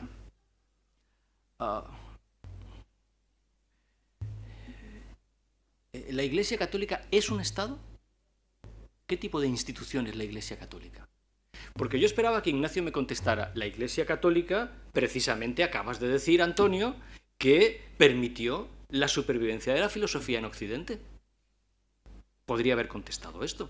Pero mi pregunta ahora sería, ¿pero ahora la Iglesia Católica, que entonces no, pero ahora la Iglesia Católica es un Estado? ¿Qué tipo de institución es la Iglesia Católica? Esta es una pregunta que tendríamos que hacernos. Es una pregunta que, como sabes, planteamos cuando hicimos la conferencia sobre Maimónides. Porque ¿qué tipo de Estado es el Estado de Israel, Paco? Puede llegar a ser un Estado teocrático. Claro, pero no es que pueda llegar a ser un Estado teocrático. Lo que nos sorprende es que no lo sea. Porque si el judío, como judío, tiene la Torah, que es la ley, eso es lo que significa Torah, como Sharia en árabe. Si ya tiene la ley, frente a la Torah, ¿qué puede ser una constitución? ¿Te acuerdas cuando conté la anécdota de Jacob Taubes? Cuando Jacob Taubes está en Israel en 1947 y quiere leer la teoría de la Constitución de Carl Schmitt, el jurista nazi, y va a la biblioteca de la Universidad Hebrea de Jerusalén, fundada en los años 20, y pide la teoría de la Constitución de Carl Schmitt, un nazi, el jurista nazi. Y le dicen en la biblioteca, no, el libro está prestado. Y Jacob Taubes dice, muy bien, ¿y quién lo tiene? Respuesta, lo tiene la Comisión Constitucional. Y Jacob Taubes se queda diciendo, la Comisión Constitucional que está elaborando la Constitución del Estado de Israel está leyendo la teoría del jurista nazi. ¿Es comprensible eso? ¿Qué tipo de Estado? ¿Qué tipo de institución? ¿Qué instituciones pueden albergar en su seno la filosofía? Porque estoy de acuerdo con Miriam en que la filosofía trabaja en mundos concretos y reales, pero no con materiales concretos y reales. El material filosófico es siempre el trascendental. Y esa es la inmensa dificultad del trabajo filosófico. Porque si no, insisto, no haríamos filosofía, haríamos otra cosa, que es legítima y que sin duda es incluso más placentera y que nos permitiría reforzar los vínculos que tenemos. El filósofo siempre es un hombre de detachment, es un hombre que está siempre separándose de las cosas. Un filósofo tiene que preguntarse 3 veces qué es lo que le une a los demás, porque no lo tiene claro. Esto es muy importante. Por poner el ejemplo de Aristóteles, que es el filósofo que ha sobrevolado la reunión, ¿no es extraordinario todo lo que dice Aristóteles de su mujer? Esto es, de los vínculos reales que le unían a su mujer. Porque tiene que fundamentarlos desde un punto de vista filosófico. ¿Qué es lo que me une a mi mujer? ¿El amor? ¿El sexo? ¿El reconocimiento intelectual? ¿La admiración? ¿La amistad? ¿Qué me une a esta mujer? ¿Alguien que tiene que preguntarse tantas veces eso es alguien que no quiere a su mujer? ¿O es alguien que la quiere muchísimo más? Y que no puede simplemente basarse en la reacción natural. Es alguien que plantea muchas dificultades para eso, ¿no? Y sabemos, porque está escrito, que todo eso es real en el caso de Aristóteles. Si ya no es la mujer, sino que es ¿a qué estado pertenezco?, las preguntas de Aristóteles empiezan a dispararse en todos los sentidos, porque Aristóteles era extranjero, era meteco en Atenas. Por tanto, era ateniense. El liceo ni siquiera estaba a su nombre, tuvo que comprarlo un discípulo suyo porque él no podía tener terrenos en Atenas, puesto que la legislación ateniense impedía a un extranjero tener bienes que fueran terrenales. ¿Qué podía decir Aristóteles respecto a algo concreto como la pertenencia a una comunidad? Y mira que Aristóteles ha escrito la política. Solo que la política hay que leerla entre líneas porque es obra de un meteco. De un meteco que fundamentalmente es un filósofo. ¿O es que lo que dice Aristóteles en la política solamente vale para su pertenencia extranjera? Está hablando de Atenas. ¿Y no es curioso que dedique más tiempo a la música en la política que ninguna otra cosa? Un lector de la política de Aristóteles, ¿cómo es que se encuentra tantas páginas dedicadas a la música? Por ponerte ejemplos de cómo es cómo trabaja. Así que tu pregunta personal, Paco, es ¿qué institución? Yo no creo que la filosofía se salve porque haya una facultad de filosofía o aquí o allá. Personalmente, si hemos fundado una escuela de filosofía, te puedes imaginar que es porque pensamos que podemos hacer las cosas mejor, ¿no? ¿Dónde hemos fundado una escuela de filosofía? En medio de la sociedad civil. ¿Por qué? La pregunta es, ¿Por qué no? Ahora viene la maldad de la pregunta. Y es, entonces lo que vosotros hacéis va a obtener reconocimiento del Estado. Esto es, este año hemos hecho 7 cursos. Muchos de vosotros habéis venido a esos cursos. Muchos de vosotros me habéis oído hablar, a mí y a otras personas. ¿Esos cursos están reconocidos por la Agencia Nacional de la Evaluación y la Calidad? Que es, por cierto, la diosa en la que cree la mitad de la humanidad. Creen en la diosa Aneca, que a mí siempre me suena a la diosa Kali. Perdón, porque aquí hay gente que tiene la Aneca cerca, ¿no? Está por aquí. Y los brazos de la diosa Kali son largos. Pero la pregunta es, el asunto es, ¿trabajan los filósofos para la diosa Aneca? El 80% de los que yo conozco, sí. Yo personalmente no. Hace ya tiempo que apostaté de la diosa Aneca. Si es que alguna vez la he adorado, que no, ¿de acuerdo? Pero ahora pregunta por ahí, ¿cómo trabajan los filósofos? ¿Cuál es el paper? Ahora hay que decirlo así. ¿Cuál es el paper que están haciendo con el abstract y las keywords y el índice de impacto? Vamos, Aristóteles se habría partido de risa y se habría tirado al Egeo. ¿Eso es hacer filosofía? En la Escuela de Filosofía del Ateneo nos lo pasamos mejor. Recordamos siempre lo que decía Eva Braun. La filosofía siempre ha de concluir con grandes carcajadas sobre todas las cosas. Así que, si esa era la pregunta, te diré, bueno, pues nosotros tratamos de ser libres. ¿Cuánto de libres? Todos los libres que podamos. Tenemos otra pregunta. Porque es la exigencia que está aquí. Es que eso es lo que exige de Brabante. Por cierto, que había una imagen por ahí, ¿no? Corriendo. Está, pues ahí está Siger de Brabante, lo habréis visto todos. Luis, creo recordar. ¿Había alguna otra mano? Perdón, mire. No lo sé. No, enlaza porque si no... Claro. Sí, es cortita, cortita. Vale. Nada, es además recogiendo lo que ha preguntado por aquí y lo que ha dicho Ignacio mismo, estoy totalmente con usted porque efectivamente pienso que la filosofía no puede estar al servicio de una institución, pero también estoy con Ignacio, yo personalmente soy creyente, cristiana, católica, bueno, y yo soy filósofa y considero que tengo un pensamiento y que busco que la razón me lleve allá hasta donde me lleve. Pero efectivamente, yo, por ejemplo, ahora que estoy haciendo la tesis, que planteo un tema concreto, específico, ¿no? Y está vinculado a mi experiencia vital. O sea, por eso hablo de creencias, no hablo ya de deber nada a una institución. Yo sí que defiendo la relación fe-razón y que la filosofía puede... ¿Por qué? Porque filosofar, una cosa es filosofar, interpretando a un filósofo, viviendo, saboreando palabra por palabra, y esa trascendencia de no pertenezco a ningún sitio y a ninguna institución, eso lo entiendo, por supuesto, ¿no? Pero pienso que no es incompatible con leer a un filósofo que exprese de fondo creencias concretas, vinculadas a su vida, a la vida. Filosofar, las razones que buscamos en las cosas nos planteamos la experiencia. ¿Por qué se pregunta a Aristóteles qué tipo de amor siente por su mujer? O sea, está hablando y le va a responder la experiencia, ¿no? Pero Miriam, te olvidas de las ideas. ¿Cómo? Por ser orteguiano, están las creencias y están las ideas. No son incompatibles. ¿Perdón? Que no son incompatibles. Pero no son la misma cosa. Pero no son incompatibles. Pero no son la misma cosa. El punto es que tú puedes tener todas las creencias que quieras, pero la idea es otra cosa.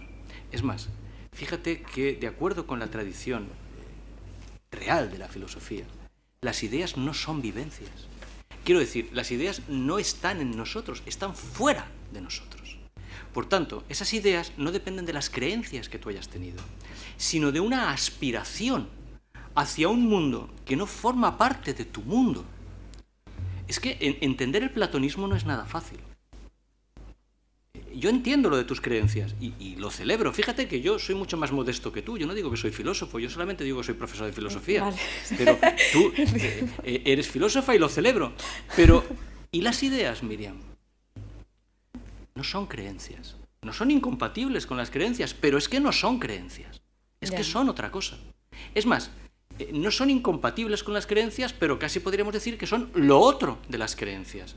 Seguro que has leído Ideas y creencias de Ortega y Gasset, ¿no?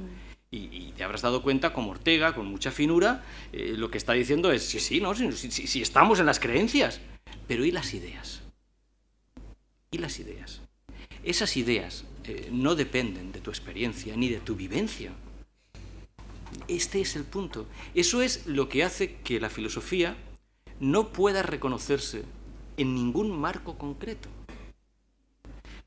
Ya lo he dicho, yo creo que las sociedades son religiosas. Hasta las sociedades ateas son religiosas. Pueden creer en Yahvé y en la Aneca. Si eso es lo que mantiene junta a una comunidad. ¿De acuerdo? Solo que a mi modo de ver la filosofía surge como paréntesis para todas esas cosas. Eso es lo que lleva a Anaxágoras en determinado momento a decir, es una piedra incandescente, no es un dios. Y la respuesta de Atenas es, fuera. Fuera de aquí, pero fuera de Atenas, pero corriendo además. Y cuando eso lo recupera Sócrates, ya no le dan ni la opción del destierro. La cicuta. Es así. Quería comentar también una cosita más respecto a lo que ha preguntado en la filosofía en la actualidad. Estoy de acuerdo con que seguramente la escuela en la que participas, bueno, que es donde hay filosofía libre, porque mi experiencia haciendo la tesis y el trabajo final de máster en la Universidad de Valencia fue que resulta que un departamento, el de metafísica, no quiso acoger mi idea porque yo me encontré con el libro de Persona y Acción de Karol Wojtyła, Juan Pablo II, doctor en filosofía. Y no se quiso acoger mi idea porque yo no estaba al servicio de ninguna institución, sino de lo mucho que me gustó lo que leí en este libro de un doctor en filosofía. Pero, ¿qué pasa? Que fue papa, Juan Pablo II, y entonces rechazaron. Aquí no va a ser bien acogido. Y en ese sentido, yo pienso... Pero no les importa acoger a Levinas, que tiene lecturas talmúdicas. Ya. Quiero decir, es simplemente el perjuicio de alguien que tiene prejuicios. Nada más. Sí, lo digo porque estos prejuicios están muy imbuidos en el propio... O sea, la filosofía que reconoce el Estado en las universidades muchas veces está manchada de esta falta de apertura. Sí, pero no me preocupa la Facultad de Filosofía. Hace muchos años que no me preocupa la Facultad de Filosofía de ninguna parte. Pero lo que quiero decirte es, ojo, porque ¿qué otra institución permitiría esa libertad? Esta es siempre mi pregunta. Por eso la filosofía, yo creo que un filósofo es sobre todo un contrabandista. Pasa de contrabando de una frontera a otra tratando de que no lo coja la policía de este estado ni la policía del otro. Y si tiene suerte, pues mete tres paquetes de tabaco.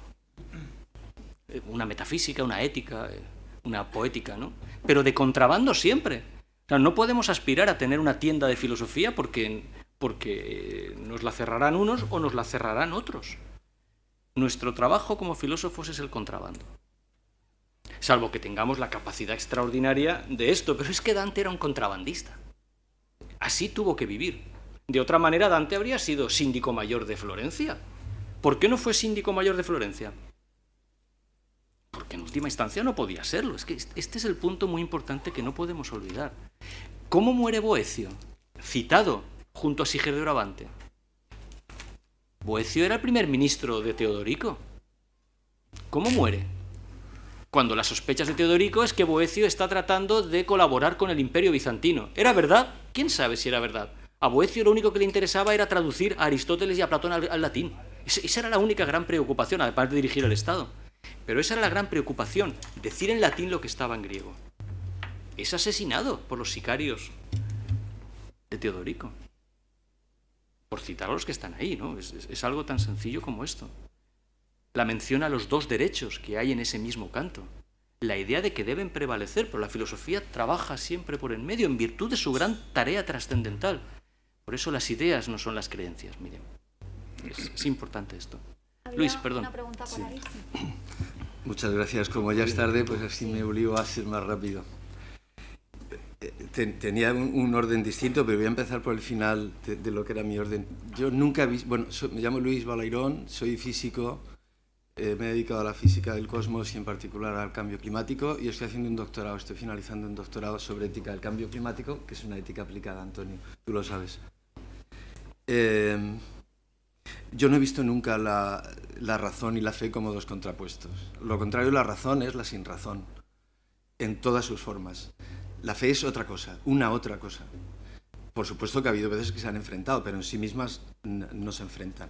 Se puede enfrentar la razón a las religiones, a las creencias de las religiones, a la existencia de Dios no. Un físico tiene reflexiones sobre el origen del mundo y por lo tanto la palabra Dios es una palabra que refleja el primer motor, el origen del mundo. Santo Tomás puso nomenclaturas mucho más ricas o menos religiosas, si se quiere, más compartibles por todo el mundo, que si entras en unos mandamientos determinados, se creó el mundo de esta manera, sea metafórico o no. Lo segundo, o mejor dicho, dentro de esto tampoco lo contrario de la razón es la emoción. Yo creo que los seres humanos, igual que son políticos según Aristóteles y son deseosos de saber, son emocionales, son racionales y son instintivos. Y todos los esfuerzos por separar esas tres cosas, o sea, somos animales cuando digo instintivos, cuando digo emocionales quiero decir que nuestras emociones no son como las de los leones, son emociones humanas. Pero hoy, por ejemplo, en el mundo actual se suele contraponer mucho la emoción a la razón, como dos contrapuestos. En todo caso son dos complementarios. ¿Que están en conflicto todas estas cosas? Por supuesto. Pero en conflicto no es en oposición. Lo segundo, respecto a Antonio, sí que me parece a Antonio cada vez más importante y seguramente he pasado de una, no de una discrepancia, sino de un no entenderte, a entender que lo más importante que nos puede unir a todos es la necesidad de que esa tensión, a la que tú has hablado al principio, se mantenga. Sea en los términos del libro que tenemos hoy entre manos, sea en los términos de razón y fe, pero no como contrapuestos estrictamente, sino como respuestas posibles a vivencias probablemente, porque todo lo que nosotros tenemos son vivencias. Si vivimos solos y aislados y nacidos en solitario, no creo que tuviéramos ninguna de estas cosas. Un matiz respecto a lo que has dicho, Antonio, o bueno, lo trascendental, tal y como tú lo has planteado. Lo trascendental, sin embargo, sí es un tema común a la razón y al que tenga creencias. Es decir, la respuesta a lo físico, a lo que yo me he dedicado, esta sigue su camino, más o menos con problemas, pero no tiene los problemas de lo que llamamos lo trascendente, que es aquello que no acabamos de entender, que es, bueno, no voy a decir yo ahora lo que es lo trascendente, pero ese pensar en lo trascendente sí que me parece la materia propia de la filosofía, efectivamente. Ahora bien, no acabo de ver lo que tú planteas, Antonio, como contrapuesto con las aplicaciones, con la ética, la antropología, o por ejemplo con la prudencia, justicia, fortaleza, templanza, es decir, en la justicia, sobre todo, que es un problema muy de la sociedad. Yo creo que si la filosofía más abstracta o más trascendental no se pone a prueba con eso, es como una física que luego no se pusiera a prueba con las cosas concretas. Como si las leyes de Newton no se pusieran luego en aplicación a cómo se mueven los planetas. Yo eso no lo entiendo. O sea, creo que la filosofía está obligada, no es una opción, está obligada a eso. Y además aparece sin un problema. ¿Quién da el título de filósofo, Antonio? Que es un problema que tú sabes que sí me he planteado. Tú no puedes ser el que da los títulos de filósofo y los de sofista. Y menos, porque el de aplicado, sociólogo, etcétera, ese es fácil. De hecho, se autodenominan así. Pero el otro no, nadie se reconoce sofista. El sofista es acusado de sofista y generalmente aspira a ser filósofo y se presenta como tal. Y por último, el tema que ha salido más práctico de las instituciones. Para mí el problema de las instituciones y como de otras cosas de las relaciones humanas es el poder de coacción. El que tiene poder de coacción impide, no porque plantee un problema teórico entre dos cosas, como es el caso también, sino cuando tienes el poder de coacción de imponerlo. Porque si tú pones un obstáculo entre dos para que no se entienda algo, pero no coaccionas, bueno, dejará de ser un obstáculo, pero no es lo mismo. No lo hace inviable. Si se puede discutir, no se hace inviable.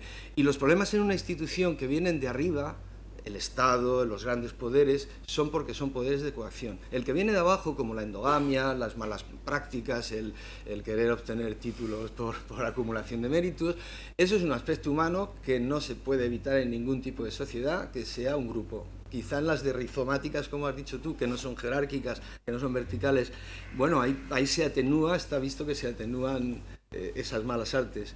Pero yo creo que no hay que mezclar los problemas. O sea, creo que ahora no hay garantías. La garantía es que no me metas en la cárcel por lo que digo. Y por último, la poiesis, lo que produzco, esto es lo que me mide, porque cuando hablas de que Aquino le dice a Bramante, es una manera de hablar, porque quien lo dice es Dante, no Aquino. Claro. Cuidado. No, pero repetido varias veces que Dante le hace decir a Tomás de Aquino Claro, eso. pero entonces, en el peor ámbito, y con eso termino, de una facultad de filosofía que fuera súper endogámica y donde hubiera... si alguien edita un libro y es buen libro, yo creo que hoy se abriría paso. Y nada más, muchas gracias. Es bueno encontrar a alguien aún más optimista que yo, pero... no, Luis, no es eso. Mira, ya te digo que yo no me llamo filósofo y por tanto no tengo ese problema de saber si lo soy o no. Y profesor de filosofía es una denominación muy cercana a sofista como para que me permita siempre un juego. Pero el asunto, cuando he dicho lo del contrabando, es serio. Mira, si Dante empieza apoyando al papado y acaba enviando a Bonifacio VIII al infierno y defendiendo al imperio, a pesar de que hay emperadores también en el infierno, es porque Dante reconoce... voy a dejar a Dante. Voy a poner un ejemplo de Ortega, que es un ejemplo formidable. En una ocasión, Ortega, después de la Segunda Guerra Mundial, participa en Darmstadt en unos coloquios sobre la reconstrucción de Europa, donde aparecen muchos científicos fundamentalmente porque había que reconstruir Europa. Eran coloquios que se organizaban después de la Segunda Guerra Mundial. Y en uno de esos coloquios, Ortega coincide con Heidegger. De hecho, es prácticamente la primera ocasión en que se conocen físicamente. Ya sabes que hay una vieja discusión respecto a quién había influido en quién, ¿no? Pero en la noche, después de que les habían hecho las conferencias y les habían dado la recepción, Heidegger se encuentra a Ortega sentado en el jardín, en el suelo del ayuntamiento, en el césped, con un gran sombrero, dice Heidegger, y tomando una copa de vino. Y Heidegger le dice, ¿qué pasa? Y Ortega le dice, la filosofía no puede nada contra los poderes de este mundo. Esa reflexión melancólica del viejo Ortega tiene que ver con lo que había sucedido esa mañana. Esa mañana Heidegger había tomado la palabra y había dado una conferencia muy hermosa, Construir, Habitar, Pensar. Wohnen, Denken, no recuerdo ahora exactamente los términos alemanes. Y todos se le habían echado encima, hasta el punto de que Heidegger estaba acorralado por un montón de científicos y de políticos y de periodistas que en última instancia, aunque no se lo decían, le estaban recordando sus vinculaciones con el partido nazi, ¿no? Y por tanto le estaban diciendo, no tienes legitimidad para hablarnos de nada. Y Ortega se había levantado y había dicho, el buen Dios quiere que de vez en cuando un animal se levante para que los animales no se duerman. El filósofo es el despensador. Zerdenker. Yo creo que la filosofía es esa cosa tan sencilla como hacer que la gente despiense. Todo lo demás me parece bien o mal. La filosofía acaba en instituciones, acaba habiendo éticas aplicadas. Sí, todo eso está muy bien. Pero créeme, reconocer verdaderamente al filósofo es reconocer a este hombre que en última instancia tiende a ser un solitario capaz de los vínculos seguramente más poderosos que existen en la vida, que no espera nada del Estado ni de ninguna otra institución y que ha reconocido, milagrosamente si tú quieres, o por azar, o no sabemos muy bien cómo, Platón dice por una chispa que se enciende sin que nadie la haya aprendido, reconoce esos trascendentales a los que dedica su vida y que si tiene un poco de suerte, e insisto en esto, que es un tema clásico, logrará transmitir posiblemente a uno de sus discípulos o de sus alumnos o de sus amigos o de sus conocidos o de sus conciudadanos, a uno o dos, tampoco a muchos. A mí me parece un milagro que hagamos estos cursos, me parece un milagro que tengamos una escuela de filosofía, pero el milagro será milagro si dentro de 50 años se mantiene. ¿Me entiendes? O sea, si es una cosa meramente coyuntural, aprovechando un intersticio de las facultades que se han distraído un poco, bueno, no. Mi pregunta es si estamos en condiciones de que siempre haya este tipo libre, este Siger de Brabante permanente, que esté incluso en la institución por antonomasia de una sociedad que al final tenía que ser el paraíso, porque una sociedad que no está en condiciones de reconocer su propio paraíso seguramente es una sociedad que no merece la pena. Dante dice, necesitamos esta idea del paraíso. Eso es lo que Eliot había defendido de su lectura del poema. Esta es la cosa. O Así que yo creo que el trabajo filosófico es infinitamente más humilde y sencillo, Luis.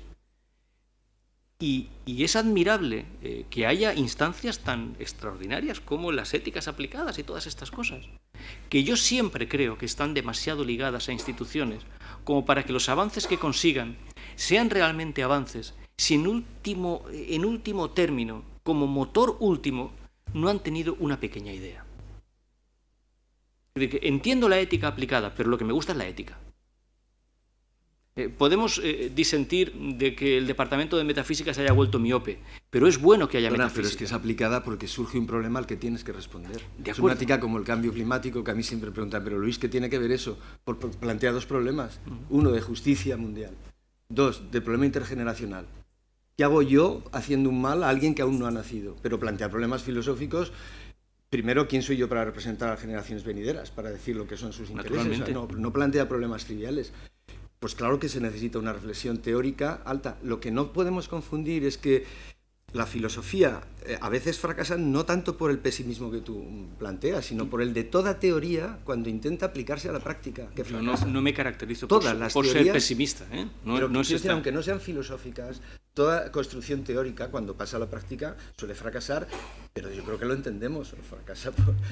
Y hay que tener las dos cosas, por supuesto. Lo que no cabe ninguna duda es que si no se mantiene esa tensión teórica del tipo que sea, la que hemos expuesto hoy, u otras tensiones, efectivamente fracasaremos como han fracasado esas civilizaciones que tú has citado. Pero mi posición, quiero decir, la que creo que está en la base del paraíso, del canto décimo del paraíso, es que eso solo es posible porque hay una cosa en el mundo que se llama filosofía. Y lo que a mí me preocupa es saber si es posible que se conserve en el tiempo. Ya he explicado que me parece que Occidente ha sido capaz de eso por la habilidad de la filosofía. Ahí es cierto que no fue capaz en el mundo islámico y el judío, que son nuestros otros dos grandes referentes, y el mundo islámico lo tenemos enfrente. El mundo judío finalmente ha entrado en un proceso de institucionalización o ilustración, o como lo queramos llamar. Pero hoy nos encontramos con instancias como las del Estado, o la propia Iglesia, si también es un Estado, infinitamente más poderosas que las que Dante conocía. Lo que quiero decir es que el Estado moderno y contemporáneo, el Leviatán contemporáneo, es infinitamente más poderoso que cualquiera de las ciudades italianas a las que Dante les tenía pavor. Porque la ciudad de Pisa hoy, ante el Estado, pues es nada. Y eso es lo que me lleva a preguntarme si verdaderamente estamos en condiciones de una filosofía radical y libre, que muchas veces va más allá de todo, incluso de todos los trabajos que podemos llegar a pensar desde un punto de vista aplicado. Porque a veces es un trabajo simplemente de mantenimiento de algunos textos. A veces Guillermo de Moerbeke, tratando de salvar una palabra griega, ha prestado un servicio formidable a la civilización. Con ese gesto tan sencillo de decir, ¿qué es la metafísica? ¿Por qué aparece esta palabra? ¿Cómo la digo yo? ¿Qué quiere decir realmente? Porque no la entiendo. Debemos pensar que realmente el asunto era como si apareciera en una lengua extranjera, exótica y sin consecuencias. No es así, después hubo que reconstruir una tradición. Pero a veces es ese mismo trabajo, como haber dedicado una lección a la primera palabra de la Ilíada, o detenernos una hora de nuestras vidas a analizar el canto décimo de la comedia de Dante con una perspectiva que no es la habitual. Quiero decir, repasando la bibliografía dantesca, no es habitual que nos detengamos en el personaje de Sige de Brabante, que ha ocupado a muy pocos de los que se han ocupado de Dante. Muy pocos, porque no han visto esa trascendencia. Es verdad, porque el poema literariamente es otra cosa. Pero ya acabando, ¿es que lo que más nos importa es la literatura? ¿Lo que más nos importa es la poesía? ¿Lo que más nos importa son esos grandes logros? A veces creo que la mayor parte de la gente habla de este libro pero no lo lee, que es lo que suele pasar con los grandes libros.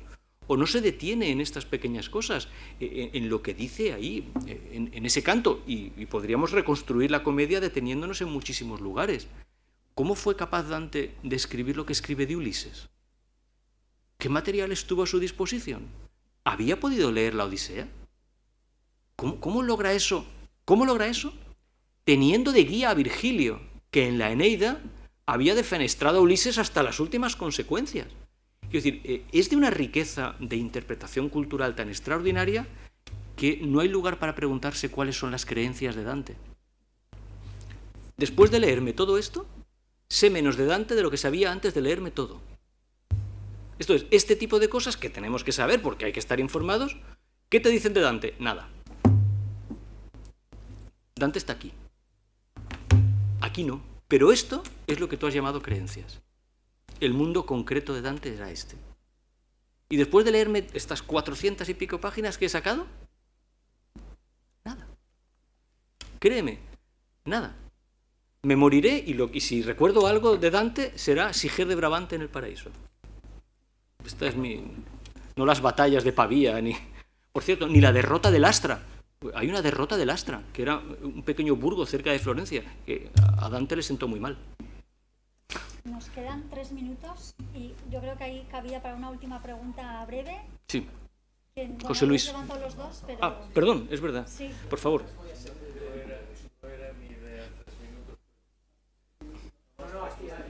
El micrófono, por favor, Pues para que se le... 4 minutos. Bueno, voy a intentar... Me llamo Enrique Usina, voy a ser lo más rápido posible en esto, claro. Soy maestro jubilado, soy también licenciado en Psicología y en Historia y casi me licencié en Filosofía hace 40 años, pero por circunstancias de la vida me faltaron 4 asignaturas para la licenciatura. Ya está. Todo esto de hoy me ha parecido realmente muy interesante porque me han parecido planteamientos muy importantes que se debería de hacer toda persona. Yo lo entiendo así, otro puede no entenderlo así, pero yo sí lo entiendo así. Y me gustaría hacer alguna reflexión, lo que dé tiempo, los 3 minutos o 4, sobre algunas de las cosas que se han planteado. La chica esta, que es la que, no me acuerdo, Miriam, que ha sido la que primero ha empezado, ha expresado su preocupación, primero ha declarado que es creyente, ha expresado su preocupación por el posible antagonismo entre la fe y la razón, y una serie de aspectos que me han parecido importantes. Y naturalmente ella se ha declarado creyente porque es creyente y punto, y todo el mundo tiene derecho a ello, como el que decide que no lo es, por circunstancias que en realidad casi ninguno sabemos por qué nos decidimos creyentes o no creyentes. Todos creemos que lo hacemos porque pensamos, pero nunca está demasiado claro qué es lo que nos ha llevado a decidir una cosa u otra. Generalmente ha tenido mucha influencia en nuestro pasado, nuestra historia, y todo me parece bien. Pero con respecto al tema de la filosofía, a mí sí que me gustaría hacer alguna reflexión, porque tú has hablado también de las referencias, es decir, ¿con qué referencias la filosofía o el filósofo funciona? Ir sirviéndonos la primitiva idea de cómo surgió la filosofía, y es echar a andar la razón, a ver qué encontramos, pero ¿qué encontramos sobre qué? Sobre cualquier cosa, sobre contenidos, sobre creencias, sobre sentimientos, cómo se imbrican unos y otros, sobre cualquier cosa. Hay individuos, filósofos, que acotan partes... Vamos a ir terminando, si es pregunta o reflexión. Es una reflexión más bien, sí. Pues un minuto. Venga. Bueno, voy a intentar Por ser en un puntual. minuto. Venga. Casi lo dejaría para la próxima. Pero bueno, lo que quiero decir es que si uno, por ejemplo, decide realizar unos estudios de sociología, de derecho, de geología, de física, de lo que sea, lo hace a partir de una serie de principios y de conocimientos que ya hay. La gran diferencia con la filosofía, por tratar de ser rapidísimo, es que el filósofo o el que intenta ser filósofo puede y debe, claro, conocer todo lo que pueda sobre la historia de la filosofía, sobre todos los demás conocimientos, pero ha de hacer una cosa, empezar para sí de cero, porque el filósofo es el individuo que está siempre poniéndolo en cuestión todo, y si va a aceptar ya de entrada que él pertenece a determinada escuela, a determinada corriente, pues será otra cosa, pero desde luego no un filósofo. Esto no sucede con otras ciencias. Si yo estudio geología, lo que hago es estudiar lo que se sabe hasta ahora, procurar aprenderlo si puedo aportar algo mejor, ¿no? Pero desde la filosofía también tienes que aprender todo lo que puedas. Pero realmente ha de haber un empezar cada vez, yo casi diría que cada día, un ponerlo en cuestión todo, porque es que esa es la labor del filósofo. Y para eso, claro, de tener muchos conocimientos. Pero si no se plantea así, se está equivocando, porque entonces lo que será es un efecto de una corriente en la que haya caído, la que Bueno, se le haya acercado más. Muchísimas gracias por la intervención, muchísimas gracias a todos. Y por supuesto a ti, Antonio, adelante. por una nueva sesión. Y bueno, os emplazo a todos a la siguiente, que el relator será Tomás Baviera, que lo tenemos aquí. Y bueno, pues será recordaros, os mandaré un correo la semana anterior, el 16 de abril. Tendremos un poquito menos de un mes para preparar la siguiente lectura. Y nada, pues nos vemos entonces. Muchas gracias. Hamlet, ¿no?